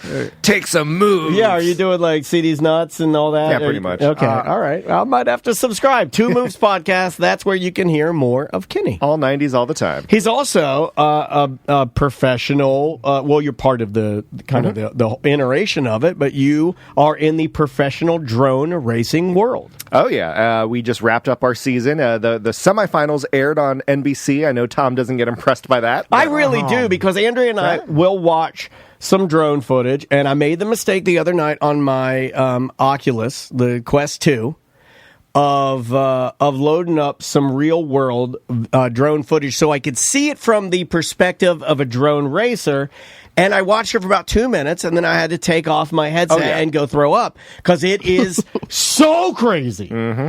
You didn't warn me about that at all, dude. It is. I don't know how. I'm obviously dumb old man. I think you get used to it, but it's like you're like a fighter pilot when you're wearing that headset and flying from the perspective of the drone. It's a lot going on there. Is it too fast for To you me. to even, like, at one point... I'll get to it. I got better. Like, you go in for a little bit, you go out. You go in for a little bit, you go out. You know, and that's how you get yourself kind of, like, worked up, I guess. They turn so fast, Yeah. and they go so fast that is like, yeah, you know what I'm saying? Like, It is like, yeah. It's not like you're you're flying in a plane. You're like, oh, you're banking. No, that's dumb old man. You're turning on a dime, and you're going through the hoops so fast that can you even acknowledge what is happening? Yeah, you start your turns before you even hit the loop.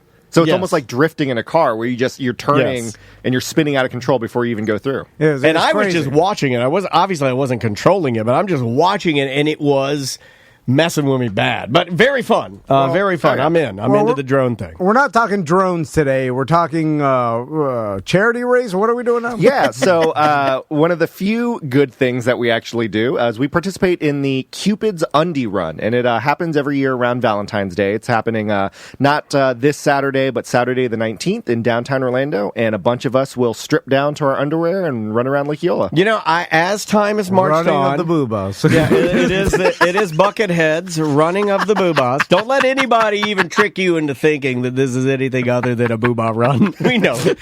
Let's call it what it is. You know, Tom and Dan. This is your standard grade A boobah. I got to tell you something. A lot of people in this town don't take kindly to the fact that Tom and Dan are the modern day radio Penn and Teller, where we pull the curtain down and we let you see how the sausage is made. This Cupid run, right here on this station, I'm going to tell you right now, it is a grade A boobah run if I have ever seen one. They're calling it Marching of the Moofs in the chat. I like a move march. I like that. Yeah, I like that. So how do you register, and where's this going to be at? Yeah, so it'll be, like I said, in downtown Orlando. They start at Elixir. You can go to my.cupids.org.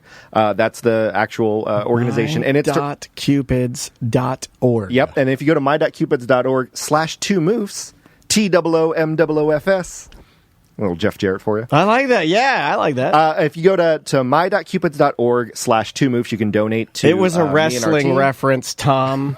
No, I thought it was NASCAR race. No. Oh, my God. But yeah, and so the thing is to raise money for neurofibromatosis, which is a nerve disease, and it actually causes tumors on the nerves, and the tumors become external on the skin, so you can't wear clothes because it will basically hurt you a lot to have anything touching those tumors. Oh my God. As a way for solidarity, we strip down to our underwear to show it's like, hey, we'll be just as naked as you will be.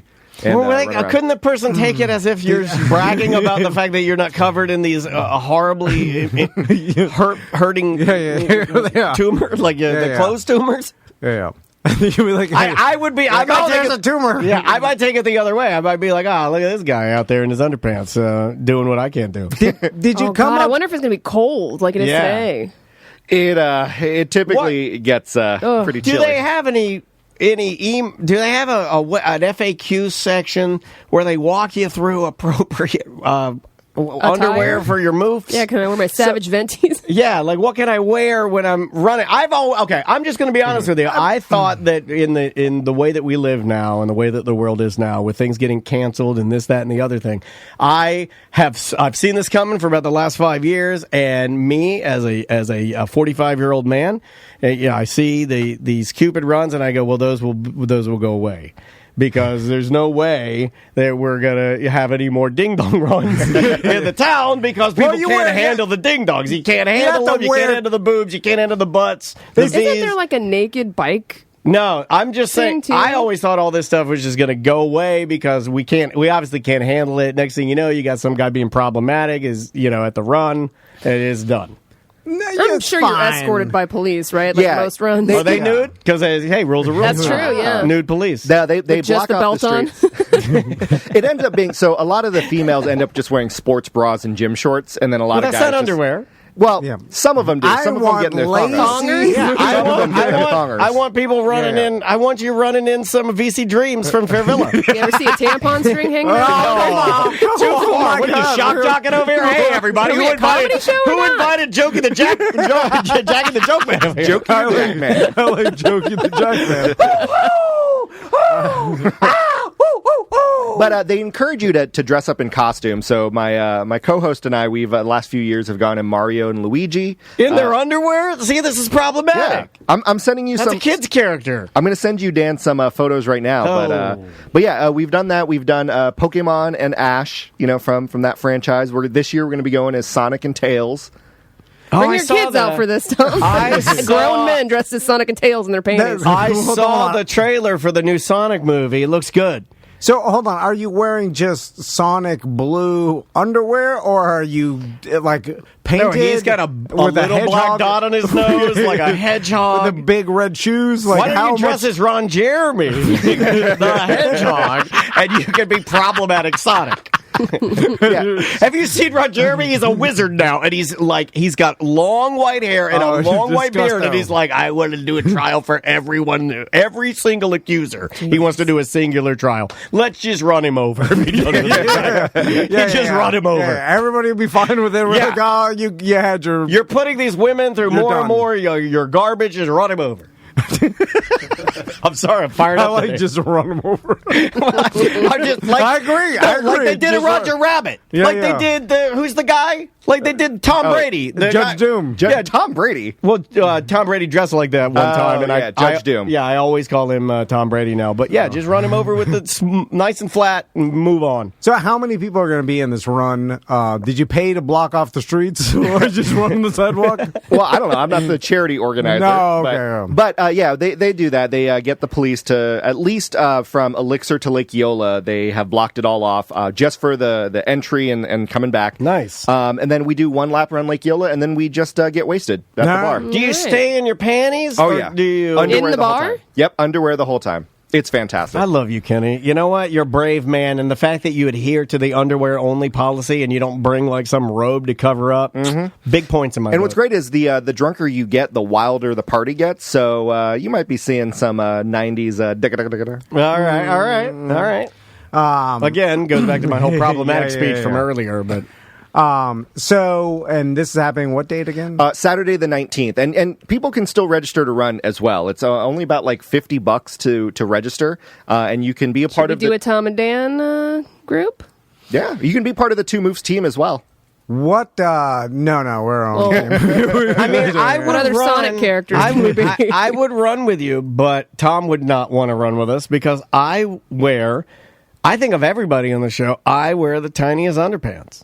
Yeah, there are people there that, like, so typically... Sam is modest. I mean, I don't see her wearing any, like... I mean, for her husband, sure, she'll spice it up and go crazy, but not around here, certainly not for a run. It's unfair for Samantha. Yeah, this guy's like a because old... it's way more... There's more... she's got painful. A lot more going on. Well, not even painful, but it's like more riskier. Not even riskier. It's you're putting more out there. So, you know what I'm saying? And it's like it's more... more things to cover. But yeah, exactly. Yeah, you got a bigger company, and with a bigger company has more products, and with more products means you got to have them out on the street. I'm a small company, I got tiny products. Yeah, and you're attracting more attention, so it's like it's kind of unfair for Samantha because for me and Daniel, we're just two fat dads, and we're just we're staying in their underwear, and then Samantha's there, and then everybody's taking the secret pictures. But I will say, after a while though, because there's going to be so many people there's a lot of people who represent the LGBT community, so there's a lot of dudes out there that are just way flashier, and they're going to get more attention than the ladies. Good call. Didn't think about that.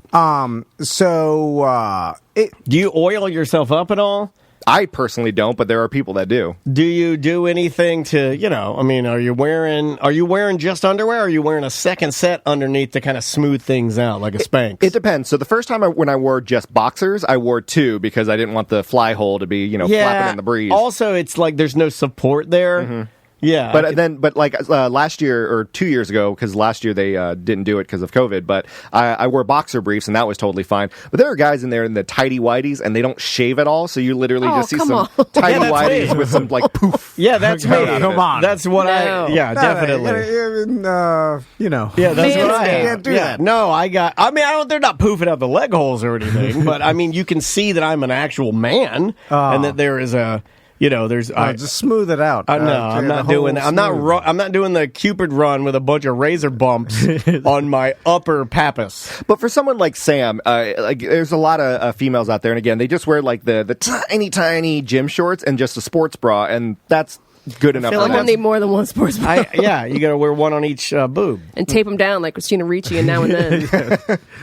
I think I'm going to wear a sports bra. And obviously, as a bustier lady, have you seen the How dare you? Get the hell out of here. All right.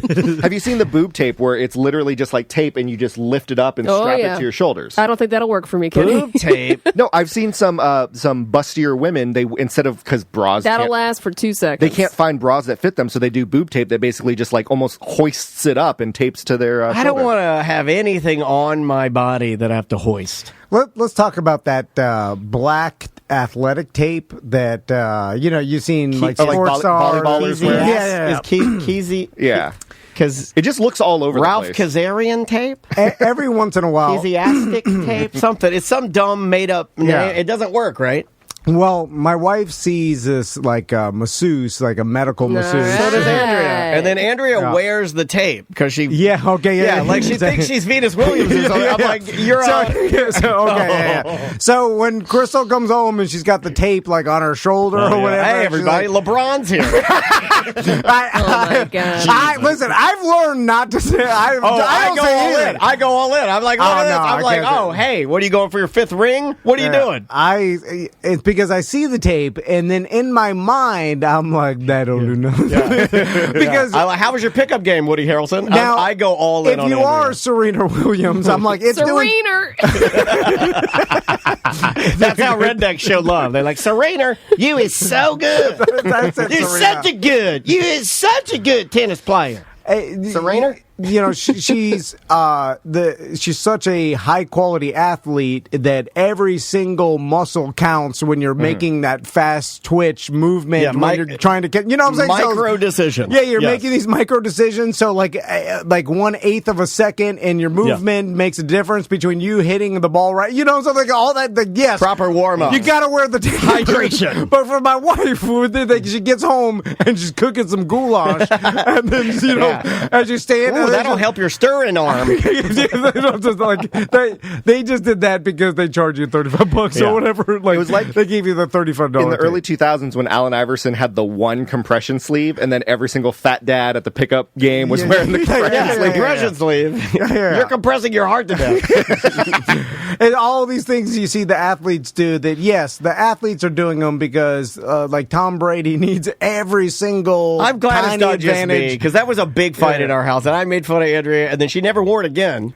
You know, I shamed her. I shamed it out of her. But I'm like, what are you doing? I can't say anything because my wife's like, you don't believe in nothing. You're like, you're a miserable human. I'm like, God damn. Put tape on your mouth. I'm just making fun of the tape. I just won't laugh at the tape, man. You can't make fun of her with the tape if you're not going to give her compliments, too. You got to do some compliments and do some roasting. I like your tape. You have some nice-looking tape. I only notice things that I want to criticize. Yeah, that's unfortunate. I only notice. It's a disability. I only notice the things I hate. Well, I'm not even hate him. I'm just making fun of him because I'm it's weird. Really good at making fun of stuff. It's odd to see my wife wearing a pair of bongo jeans and a satin yellow blouse with penguins all over it, and then she's got her arm taped up like she plays U.S. women's beach volleyball. Sorry, it's weird. Yeah. And it's not, and I don't think it does anything. Can you look that up, Sam? I don't believe that tape has any. It does something to the the best athletes in the world because it's supposed to ease pain and disability from athletic injuries and a variety of other physical disorders. How does the tape? You tape up your muscles? Well, think about like if you are in the best shape and you're the highest tier athlete, like all your muscles, like I'm sure adding that tape holds them together and less likely for strain, or if you did strain them, it helps the healing process. You know what I'm saying? They're all trying to get micro advantages. There's a reason why, like I said, Tom Brady doesn't eat strawberries and stuff. Like one strawberry, he's really missing out. But it's like you have to do every single thing you can because at that level, like every percentage advantage helps. I mean, Sam threw it in here. Not with your regular mom. Anything though that uses this phrase, purported. Yeah. Mm-hmm. When I read purported, I'm like, well, you're making that up. You're just saying that you think it So could. It says when you apply it to your body, it recoils slightly, gently lifting your skin. It's believed that this helps to create a microscopic space between your skin and the tissues underneath it. Nah. And it also creates space in between joints. Nah. Well, at that level, though, it may have a micro advantage that they need. Same thing with the cups. Have you ever worn it? Hell no. No, what I need. My chiropractor did the same thing that your wife did. 4 White Claws, whatever advantage I'm getting, I'm taking it all away. No, but I couldn't. At the end of everything. I don't think there was an advantage. I think that this is like dowsing rods. When your wife shows up with that, you should have eye black with like the wraparound Oakleys and just be like, listen, I'm trying to reduce glare. Yeah, man. Well, anything reduce the glare of your beauty. Add that in there, and you're killing 2 birds. Listen, you're just making fun of me now. If the NFL does it, probably accurate. Then it probably means it's helping making someone more money. So I'm following the money. Like if the NFL trainers are doing it, it probably does a little something. That's all I'm saying. Like same thing with like there's all like the cups, the hot cups that all the when Michael Phelps was getting the hot cups on his back. For him, it probably helps at that level with him being an Olympic swimmer. The regular fat dad get the hot cups not doing nothing. You know what I'm saying? Yeah. Like the hot cups don't do anything. I got taped up by a chiropractor one time, and they're like, "This will ease pain," and I'm like, "I didn't notice anything." Yeah. I'm pretty in tune. Like, I feel a lot, right? Like I'm the most, I notice a lot of things within my body. That's kind of my hypochondria thing, right? Yeah. And I didn't notice it doing anything good other than when I finally had to take it off, I had to extra scrub some of the sticky tape off my skin. Yeah. Other than that, because you're not a high-functioning athlete that would notice tiny muscular differences. I don't even think high-functioning athletes can tell. I'm going to go ahead and say that, for me, that this is just like dowsing rods. I'm going to say that this is all BS. I think there's some physical trainers out there that would say, like... it could also just be muscle memory, too. Like, let's say that, someone got injured and they wear some of that tape because to help with, like, the rehab, but then they got so used to wearing it while they're playing that it's more of a comfort thing for them. Now that I can see. All right. What do you guys want to do? Want to do some voicemail? I emailed Dan a couple of photos. If you want to pull that up for that, you get to see me in my underwear. You want to see Kenny in his underpants? Oh, from the last. Okay, hold on a second. That's me and my buddy as Mario and Luigi. All right. Hold on a second. I gotta open these. With, Is that the other move? Yeah, that's my co-host Okay, Matt. right. He came in for the Shark Tank idea with the little pee-pee we don't pads. remember. Oh, yeah. Kenny, you're referencing anything wouldn't matter. All right. I have no idea. Anything. Well, I remember the pee-pee pads. Not that one. Hold on. I'm hitting all the wrong buttons today, guys. Oh, then I remember. Then like, oh, you did this for your promotion. Were you promoting moves back then? Probably. Oh, man, that's a long time. Big scam. How long have you been moving? A few years now. All right, so there's the So there's me and my buddy as Mario and Luigi, and then there's another photo of us as Ash and Pikachu. Okay. But yeah, and you can kind of see, and if you go to my.cupids.org, you can see it's basically like EDM. It's We just don't see any underwear in this. We just see your chest. Yeah, it really just looks like you and your boyfriend are taking different selfies in Europe. Well, possibly. But it's basically like EDM. People just wear like fairy wings and like tutus around their underwear and stuff. Okay. So that's how people wear thongers. Then they put a tutu over it so you can't see too much while they're running. But I wish most people would put a tutu over their thonger because, there's only, never mind. Welcome to A Corporate Time with Tom and Dan. I'm Tom. I am Dan. Samantha, our producers here. Hello, Sam. Hi. I love your Rock Pit Brewing shirt on, or Rock Pit Brewery, and I know for a fact that you are going to be celebrating your 5-year anniversary for your podcast that everybody should subscribe to. It's called Semantics, and where can you find it? SemanticsPodcast.com. There you go. And when is the 5-year? February 20th at noon. Yeah, run by Rock Pit. She's got her own beer. She'll have all kinds of We'll have surprises. shirts, glasses. Yeah, there's some giveaways. You can just go out there and enjoy and celebrate 5 years of independent broadcasting from our producer, Samantha. And I think that's super cool, man. It's awesome. Doing anything for 5 years and doing it successfully, we know a little something about that. Maybe not the success part, but we know the doing things for a very long time. So I'm really proud of you, man. That's awesome. It 5 is, years yeah. to do your show.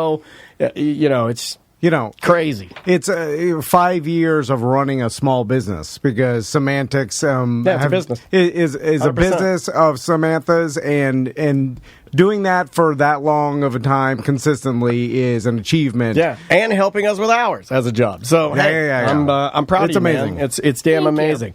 Let's should we get to our guest? I don't have an intro or anything for him. I don't. We have the intro. He made one and we forgot. But I thought you didn't like that one. Well, I don't like any of them. That's true. But I was just playing it because people like intros. I may have misplaced it. I don't know why, but even I listen to a lot of talk radio or podcasts, and I like the intros to things. I got and it, I'm like, but play not for our show. Okay, I'm playing the intro then. Here's the intro. I got it. Oh, God. Do you like theme parks? I like theme parks. Do you like gambling? I still like gambling. Fun fact, those two things have absolutely nothing to do with each other, and that's okay. Coming up next, it's Parks and Parlays with Joey Mazant. Exclusively on A Mediocre Time with Tom and Dan. Oh my God! It sounds like a manifesto. It's an audio manifesto from someone who lives in the desert that wants to kill other people. Right? It sounds like it's. You know what it sounds like to me? I don't know if I could do it. I don't know if I could do it here. I don't have any buttons to change it. It sounds like you're listening to the Radio Freedom. Hello. If anyone can hear this, I am live in the desert. I'm live in the desert. After the nuclear holocaust, we have repopulated the desert. That's what it sounds like. They sound like crazy people. Post-apocalyptic video it sounds game. post-apocalyptic. Yeah. Like you're the last guy. You're broadcasting. It's like that stupid the Black Parade. What's that band?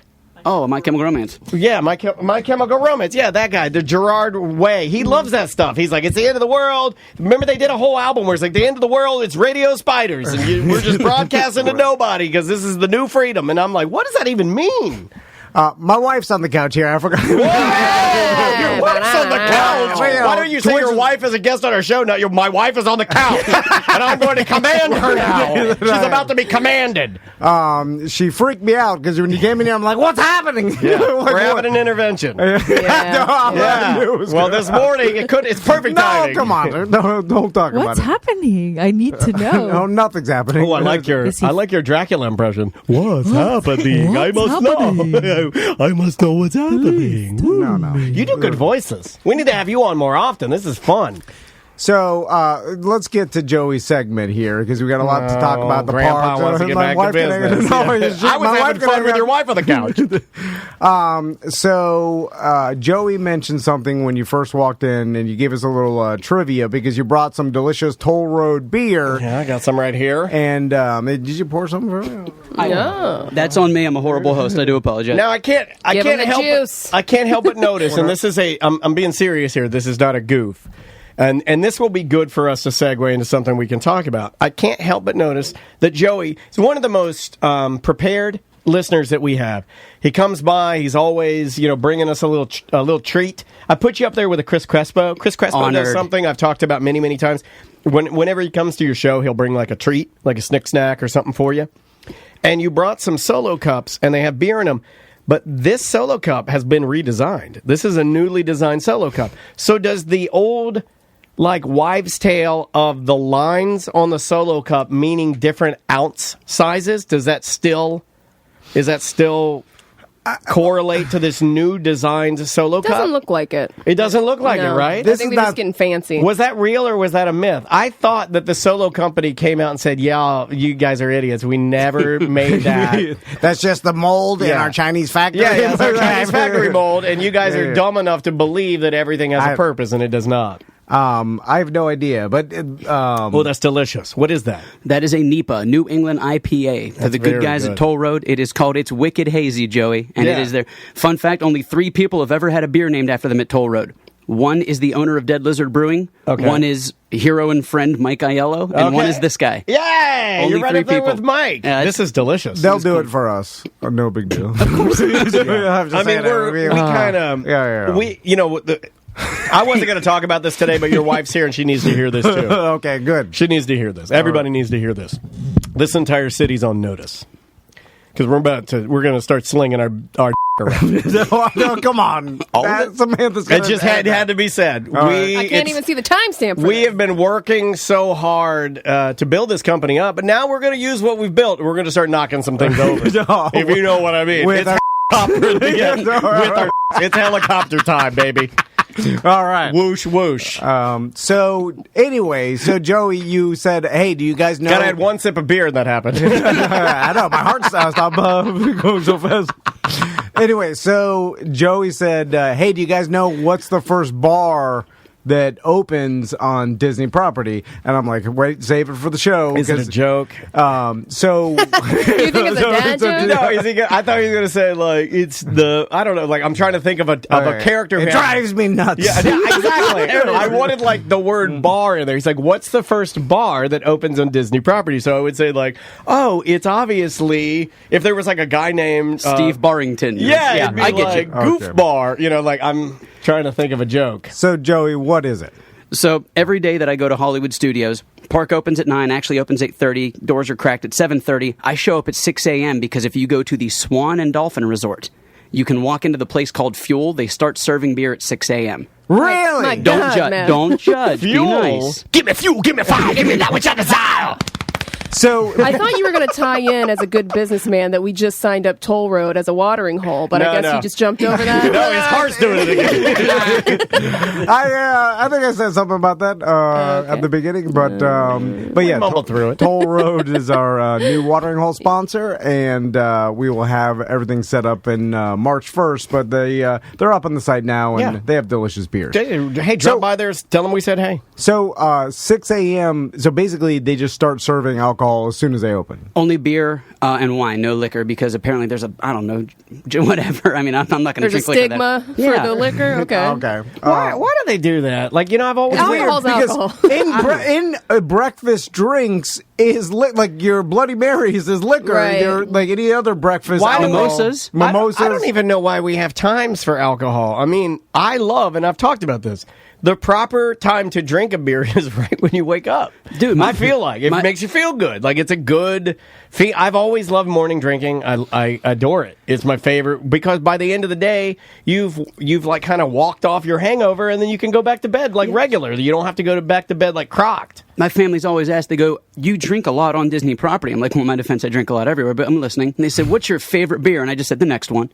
So that's a true joke. Yeah, he's got them all loaded up, too. Right? I wish I had kids so I could do these jokes. I wish. So, Joey, what holidays, because I was thinking like Valentine's Day, Mardi Gras, like all these different events are happening around this time, and what parks recognize what holiday? Like the Universal Studios, they do Mardi Gras, but does the Disney properties do Mardi Gras? They don't do Mardi Gras. They do what's called the Festival of the Arts, which is basically food and wine with painters. Do they have a cartoon alligator that speaks in a weird jumbo-jambo kind of way? Like, I want him to be like, hey, everybody, come try my cornbread. That's what I want. If they have that, I'm in. He was on Splash Mountain. He's gone now. Yeah, I need something that like is slightly problematic. I need yellow, green, and purple sash. I need the alligator to have a monocle, top hat, cane. And there's some sort of like graveyard. Yeah, there's got to be a graveyard. There's got to be like people at a funeral, but they're not sad. They're laughing. Yeah. You know,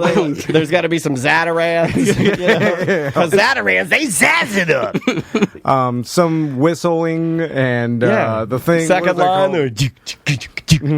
So here's what I want to know about the entertainment at the theme parks. It's when I think like Mardi Gras, I'm like, oh, it's going to be a jazz band, or I always want it to be something pertaining to Mardi Gras, but then it's like DJ Khaled and Marshmello, and I'm like, well, I mean, because kids are not going to come out there to see like some tuba player, and, like, you know, but then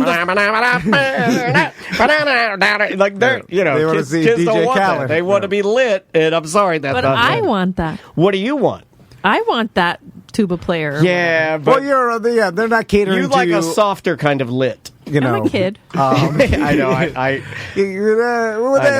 I know. I'm fighting it too. You know, we're all old now, Yeah, and then if you're catering to 20-year-olds, then I'm sorry, you just can't get lit, fam. They're middle age. I would say old. They're middle aged. But then why do they also have Styx and Leonard Skinner performing? And why do they also, you know what I mean? Well, they're trying to hit them all, right? Like, do you have the rundown of what they have this year? Because I think it's really good. Find the concerts. I think it's good. I think their core is not kids, though. No, just because. But I'm with Crystal. I like, if we're going to do a Mardi Gras event, like one of the things I used to like on Universal Properties is what is that place? Pat O'Brien's? Heck yeah, dude. Yeah, Sugar Ray. Yeah, big fan of Pat O'Brien's. I get the big hurricane and they got the jazz music playing and Muffalata or something. Yeah, it's fun. I Diana like Ross, Bare Naked Ladies, Styx, John Party. Who's John Party? He's a country singer. Oh, Pardy, not John Party. John Party's what Tom calls himself when he takes all his clothes off at his pool party. LL Cool J featuring DJ Z-Trip, Marshmello, Lee Brice, and Becky G. Who's Z-Trip? Why they got to put that on? Like, LL's a big enough star on his own without having to tell me who the DJ is. Do you think maybe it's a guy on his label that he's trying to be like promote? Yeah, he'd be dragging him along. Those are not acts for young people. No, except for Marshmello. Yeah, but are they acts for our age? I don't feel like any of those bands appeal to me at all. Well, LL Cool J is our Sugar Ray? Who's your music artist right now? Who are you listening to? Country? I can't. Adele? I can't say. That's you can't say, or you don't want to say. It's too embarrassing. Well, yeah, that's. I too like yin yang twins. I too. I'll take the bullet. I love a good yin yang, and I have been. It's been stuck in my CD player for years. I get stuck in the 90s. Yeah, you're listening to what you used to listen to, like everybody else does. I saw when you walked in here, you were talking about 2 Chainz's new album. This dope ain't gonna sell itself. It's a good album. Can I ask you, what does it mean to have your hands upon your knees and on your bones on your thighs? I still don't understand. I got my hands upon my knees and got the bones to do that. It's bones, like elbows. Yeah. Come on, guys. Sorry, I'm old. I'm not hip and cool like you. Dumb old men talk about break down rap lyrics. I got my bones on my thighs. Bones. Anyway, so the Mardi Gras party. What special thing happens for any of these events? The good news is they brought back the parade. Hold on, you got to giggle. I'm good. Okay, they brought back the parade, which is cool. So you stand, you catch the beads. You know, over 100,000 beads a night are thrown. It's really cool. My nephew loves it. I bring him every year. How many park guests show their TVs? Because there's got to be at least one drunk redneck lady. Yeah. No. But it's usually the redneck guys. The women are usually respectful. They drink and they giggle, but it's always the dudes who are like, let me show you the Guys love taking their shirts off now. Yeah. Thanks a lot, Bert Kreischer. Now every fat guy that looks like you with a flat brim is on taking his shirt off at Universal. If Great. you lift your shirt up and you're a man at Universal or whatever, You should be tased, I feel like. Is security going to ask you, like, is someone going to... No. You can walk around. You can walk around without a shirt for a little bit, and then they'll come up to you and say, like, "Sir, could you please put a shirt on?" Well, but I think at Universal you could get a solid. It's a little looser at Universal. Yeah, at Universal I feel like I could do 20 Mississippis with my shirt off, and no one's gonna say anything. I'll just take that bet. Let's make that part of the parlay. Like at Disney, I think as soon as it comes over, as soon as that neck hole breaches your nose, they're on you. I feel like. Hey pal. Yeah, I've had it with a pocket knife before at Disney. It was scary because it was in my pocket, and I'm like, man, you can see the outline. I'm like, damn, they're good. It was, and then they made me lock it up. And then at the end of the day, I could go back to this little locker and get my pocket knife out. So I carry a pocket knife because I'm trashy. Joey, to continue the theme of drinking, Amen. First bar that opens 6 a.m., and any other tips and tricks as far as getting the best bang for your buck around the parks? I think we've asked you before, but all the prices are basically the same. Right? We made this joke before. It's just like going to a concert or a high school dance. Not that I condone drinking at that age, but you drink in the parking lot before you go in. There's no happy hours or anything. No, every hour's happy at the Magic Kingdom. Okay, but not like a 2-for-1. 2 for 1. What does this look like? Downtown Orlando on a Thursday? Get out of here. Yeah. So it's basically just going to be super expensive if you drink at the parks. There's no way around it. It's shocking the number of people in our Twitch chat room that have been banned from Universal property. Good for them. Like lots of people. Because you get too drunk, and then they'll. I mean, basically, if you're stumbling around, their cameras pick it up, and then they swarm you, right? You know, got to be fun though. In a weird way, it's got to be kind of fun to watch those cameras. I'm not saying dealing with the people, possibly getting to an altercation or anything, but I wouldn't mind sitting back there looking at the wall of TVs and just watching people fall down for a little while. I wonder if they have some sort of fun. They probably have some sort of technology now that just picks up on people's behavior based on body movements, and then you know anything about this? This was going to be part of the thing we talked about today if we had time. I don't know if we will, but did you hear about the couple that just got caught mop on the Tomorrowland Transit Authority in Tomorrowland at Magic Kingdom? I did hear about that. So how did they find them? Well, people don't understand. There's this thing called a black light camera or a night vision camera. Sure. So people think, oh, it's pitch black. I've got about 80 seconds to live my high school dream, and then all of a sudden it's like, you know that you're being watched by 80,000 different security guards, right?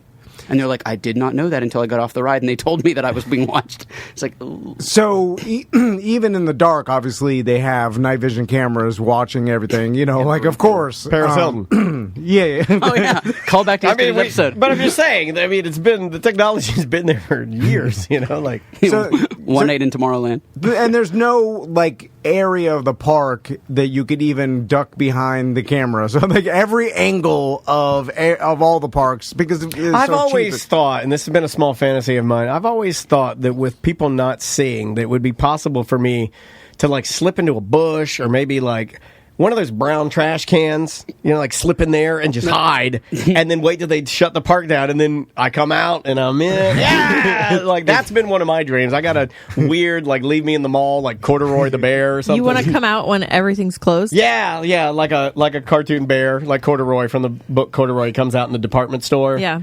And like looking for his button. Yeah, he's looking for his button. Yeah, that's me. What the hell are you talking about? And I did it one time. Don't worry, me. And what do you mean? So it was a really this goes back to when I first met you. Good Lord, 15 years ago, whenever it was. I was at the Hard Rock, and I got to meet the cast of Harry Potter. And I had never seen the movies. I had never read the books. I had nothing. But these two twin brothers were super nice guys. And they go, hey, we want to look around. We looked around, showed them around. They said, hey, we're going to go sing karaoke. Do you want to come join us? I'm like, okay. And I go sing karaoke with them. And oh my gosh, the entire cast of the movie's there. The only one I recognized was Sir Michael Gambon. I didn't even know who that was. You know, Alan Rickman. Like, they're there. It's like, oh my gosh. We ended up becoming friends. We went to Disney. Walked around. The guy that runs the Rose and Crown pub in the UK was such a big fan. He let them, their 5 friends, and me, we sat there and we drank until 10 o'clock at night, and then all the lights started going down. And I asked the manager, I was like, are we good? He goes, yeah, let me get you another round. Got some round. Hung out, it's 11 o'clock. He goes, I'm so sorry, guys. We have to ask you to leave. I said, we'll take our time. It's extra magic hours. He goes, yeah, it closed at 10. I said, what? He goes, right now there's 14 people in the park. You, me, and 5 security guards waiting to walk you to your car. And I was like, that's awesome. Well, That's would they just let you do it because... that's cool. Yeah, Catholic guilt permits me from doing anything like actually doing that. But okay, let's end with this. Yeah, because we got our guest. Understood. You brought some Super Bowl bets in. Of course, the biggest bet game of the year. All the parlays are out.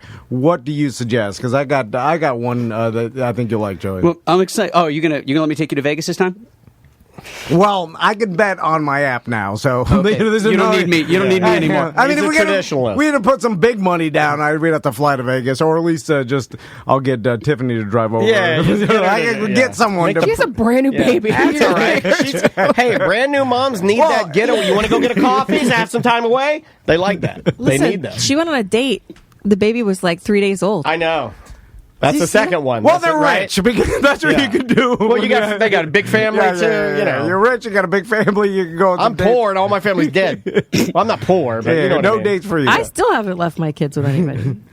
Wow. Well, yeah, we family. have. Except the nanny. No, but leave it with family. You're talking about overnight. Yeah. Oh, okay. Yeah. I mean, never been away from our kids overnight. Well, that's stupid. We need to. Really? I beat you guys on that one. I thought you guys had let them stay at somebody else's house without you before. No? We let them stay with the nanny one time. One night we went to Tampa. Yeah. Nice. And that was it. That was the last time. That's the only time we've ever been without them overnight. I let May stay with her grandpa in DeLand. That was pretty awesome. Yeah. Bang crazy. Bang crazy. What do we got, Joey? I picked a few of my favorites because they think this is going to be a high-scoring game. So I just went with the usual. Tails never fail, so I'll throw 100 on Tails. I'm going to take, is a sack going to happen before a touchdown? I took touchdown because I don't think either of these defenses are strong enough to own up. I'm going to go with first touchdown of the game is going to be passing because I don't think any of these guys have the cojones to actually run the ball up the middle because it's literally a game of fear at this point. I'm taking the Bengals over team to first get a field goal because, again, I don't think either of these guys has the ability to own up and actually run forward. I think we're playing safe. I think that everybody needs their job next year. Blame it on COVID. Blame it on the fact that nothing's coming out of college. They need it. And last but not least, I'm going all the way at the end for the highest scoring quarter, only because it's at plus 450. I'm going the third because I think what's going to happen is the first half of the game, Ish is going to go down, and then somebody's going to get that empowering Rudy-esque speech in the locker room, and it's going to motivate the third quarter to come out there and stomp ass. So I'm going to go third because I know I can throw about $1.50 on it and pull 7. Joey, you threw out a lot of. You need to stick to math instead of your knowledge of football. You're feeling a lot of because I feel a lot of emotional bets here and horrible math bets, especially the coin toss. Are you guys betting against it? Like, is it your bets versus his bets? Which bets do the best? I'm not saying these are not winners. I'm just saying it doesn't seem like there's any edge here. He should have taken maybe a bit more of an analytical and cold approach to it. I'm sorry about that. And we do have limited time. So what's yours? One prop I'll give you is Sean McVay or the Rams called the first time out. They've called the first time out in the last 9 games in a row, and it looks like Sean McVay doesn't value timeouts that much. So he's been in here before. I imagine him calling the first time out, just sticking with that trend. Plus, you can get a good value on it. I think they're valuing it as a minus 115. That's worth it to you because you're looking at a 1.11% return. So at that point, it's 11% in your favor minus the 5. So you're looking at about a 0.035. It's a good return. Good bet. Yeah. I like that. More than, I think, 50% chance like they're positioning it. Because they're both dude, you know me, 50%. I'll throw $1,000 on a 50% chance. But then again, it's a little high. All right, Joey. We'll talk to you next month. Man. Thanks for the beer. Thank you, guys. Love to Toll Road. I'm glad that they are a new watering hole for us. Stop by there and give them some Tom and Dan love. Anything else? Nope. We'll be right back.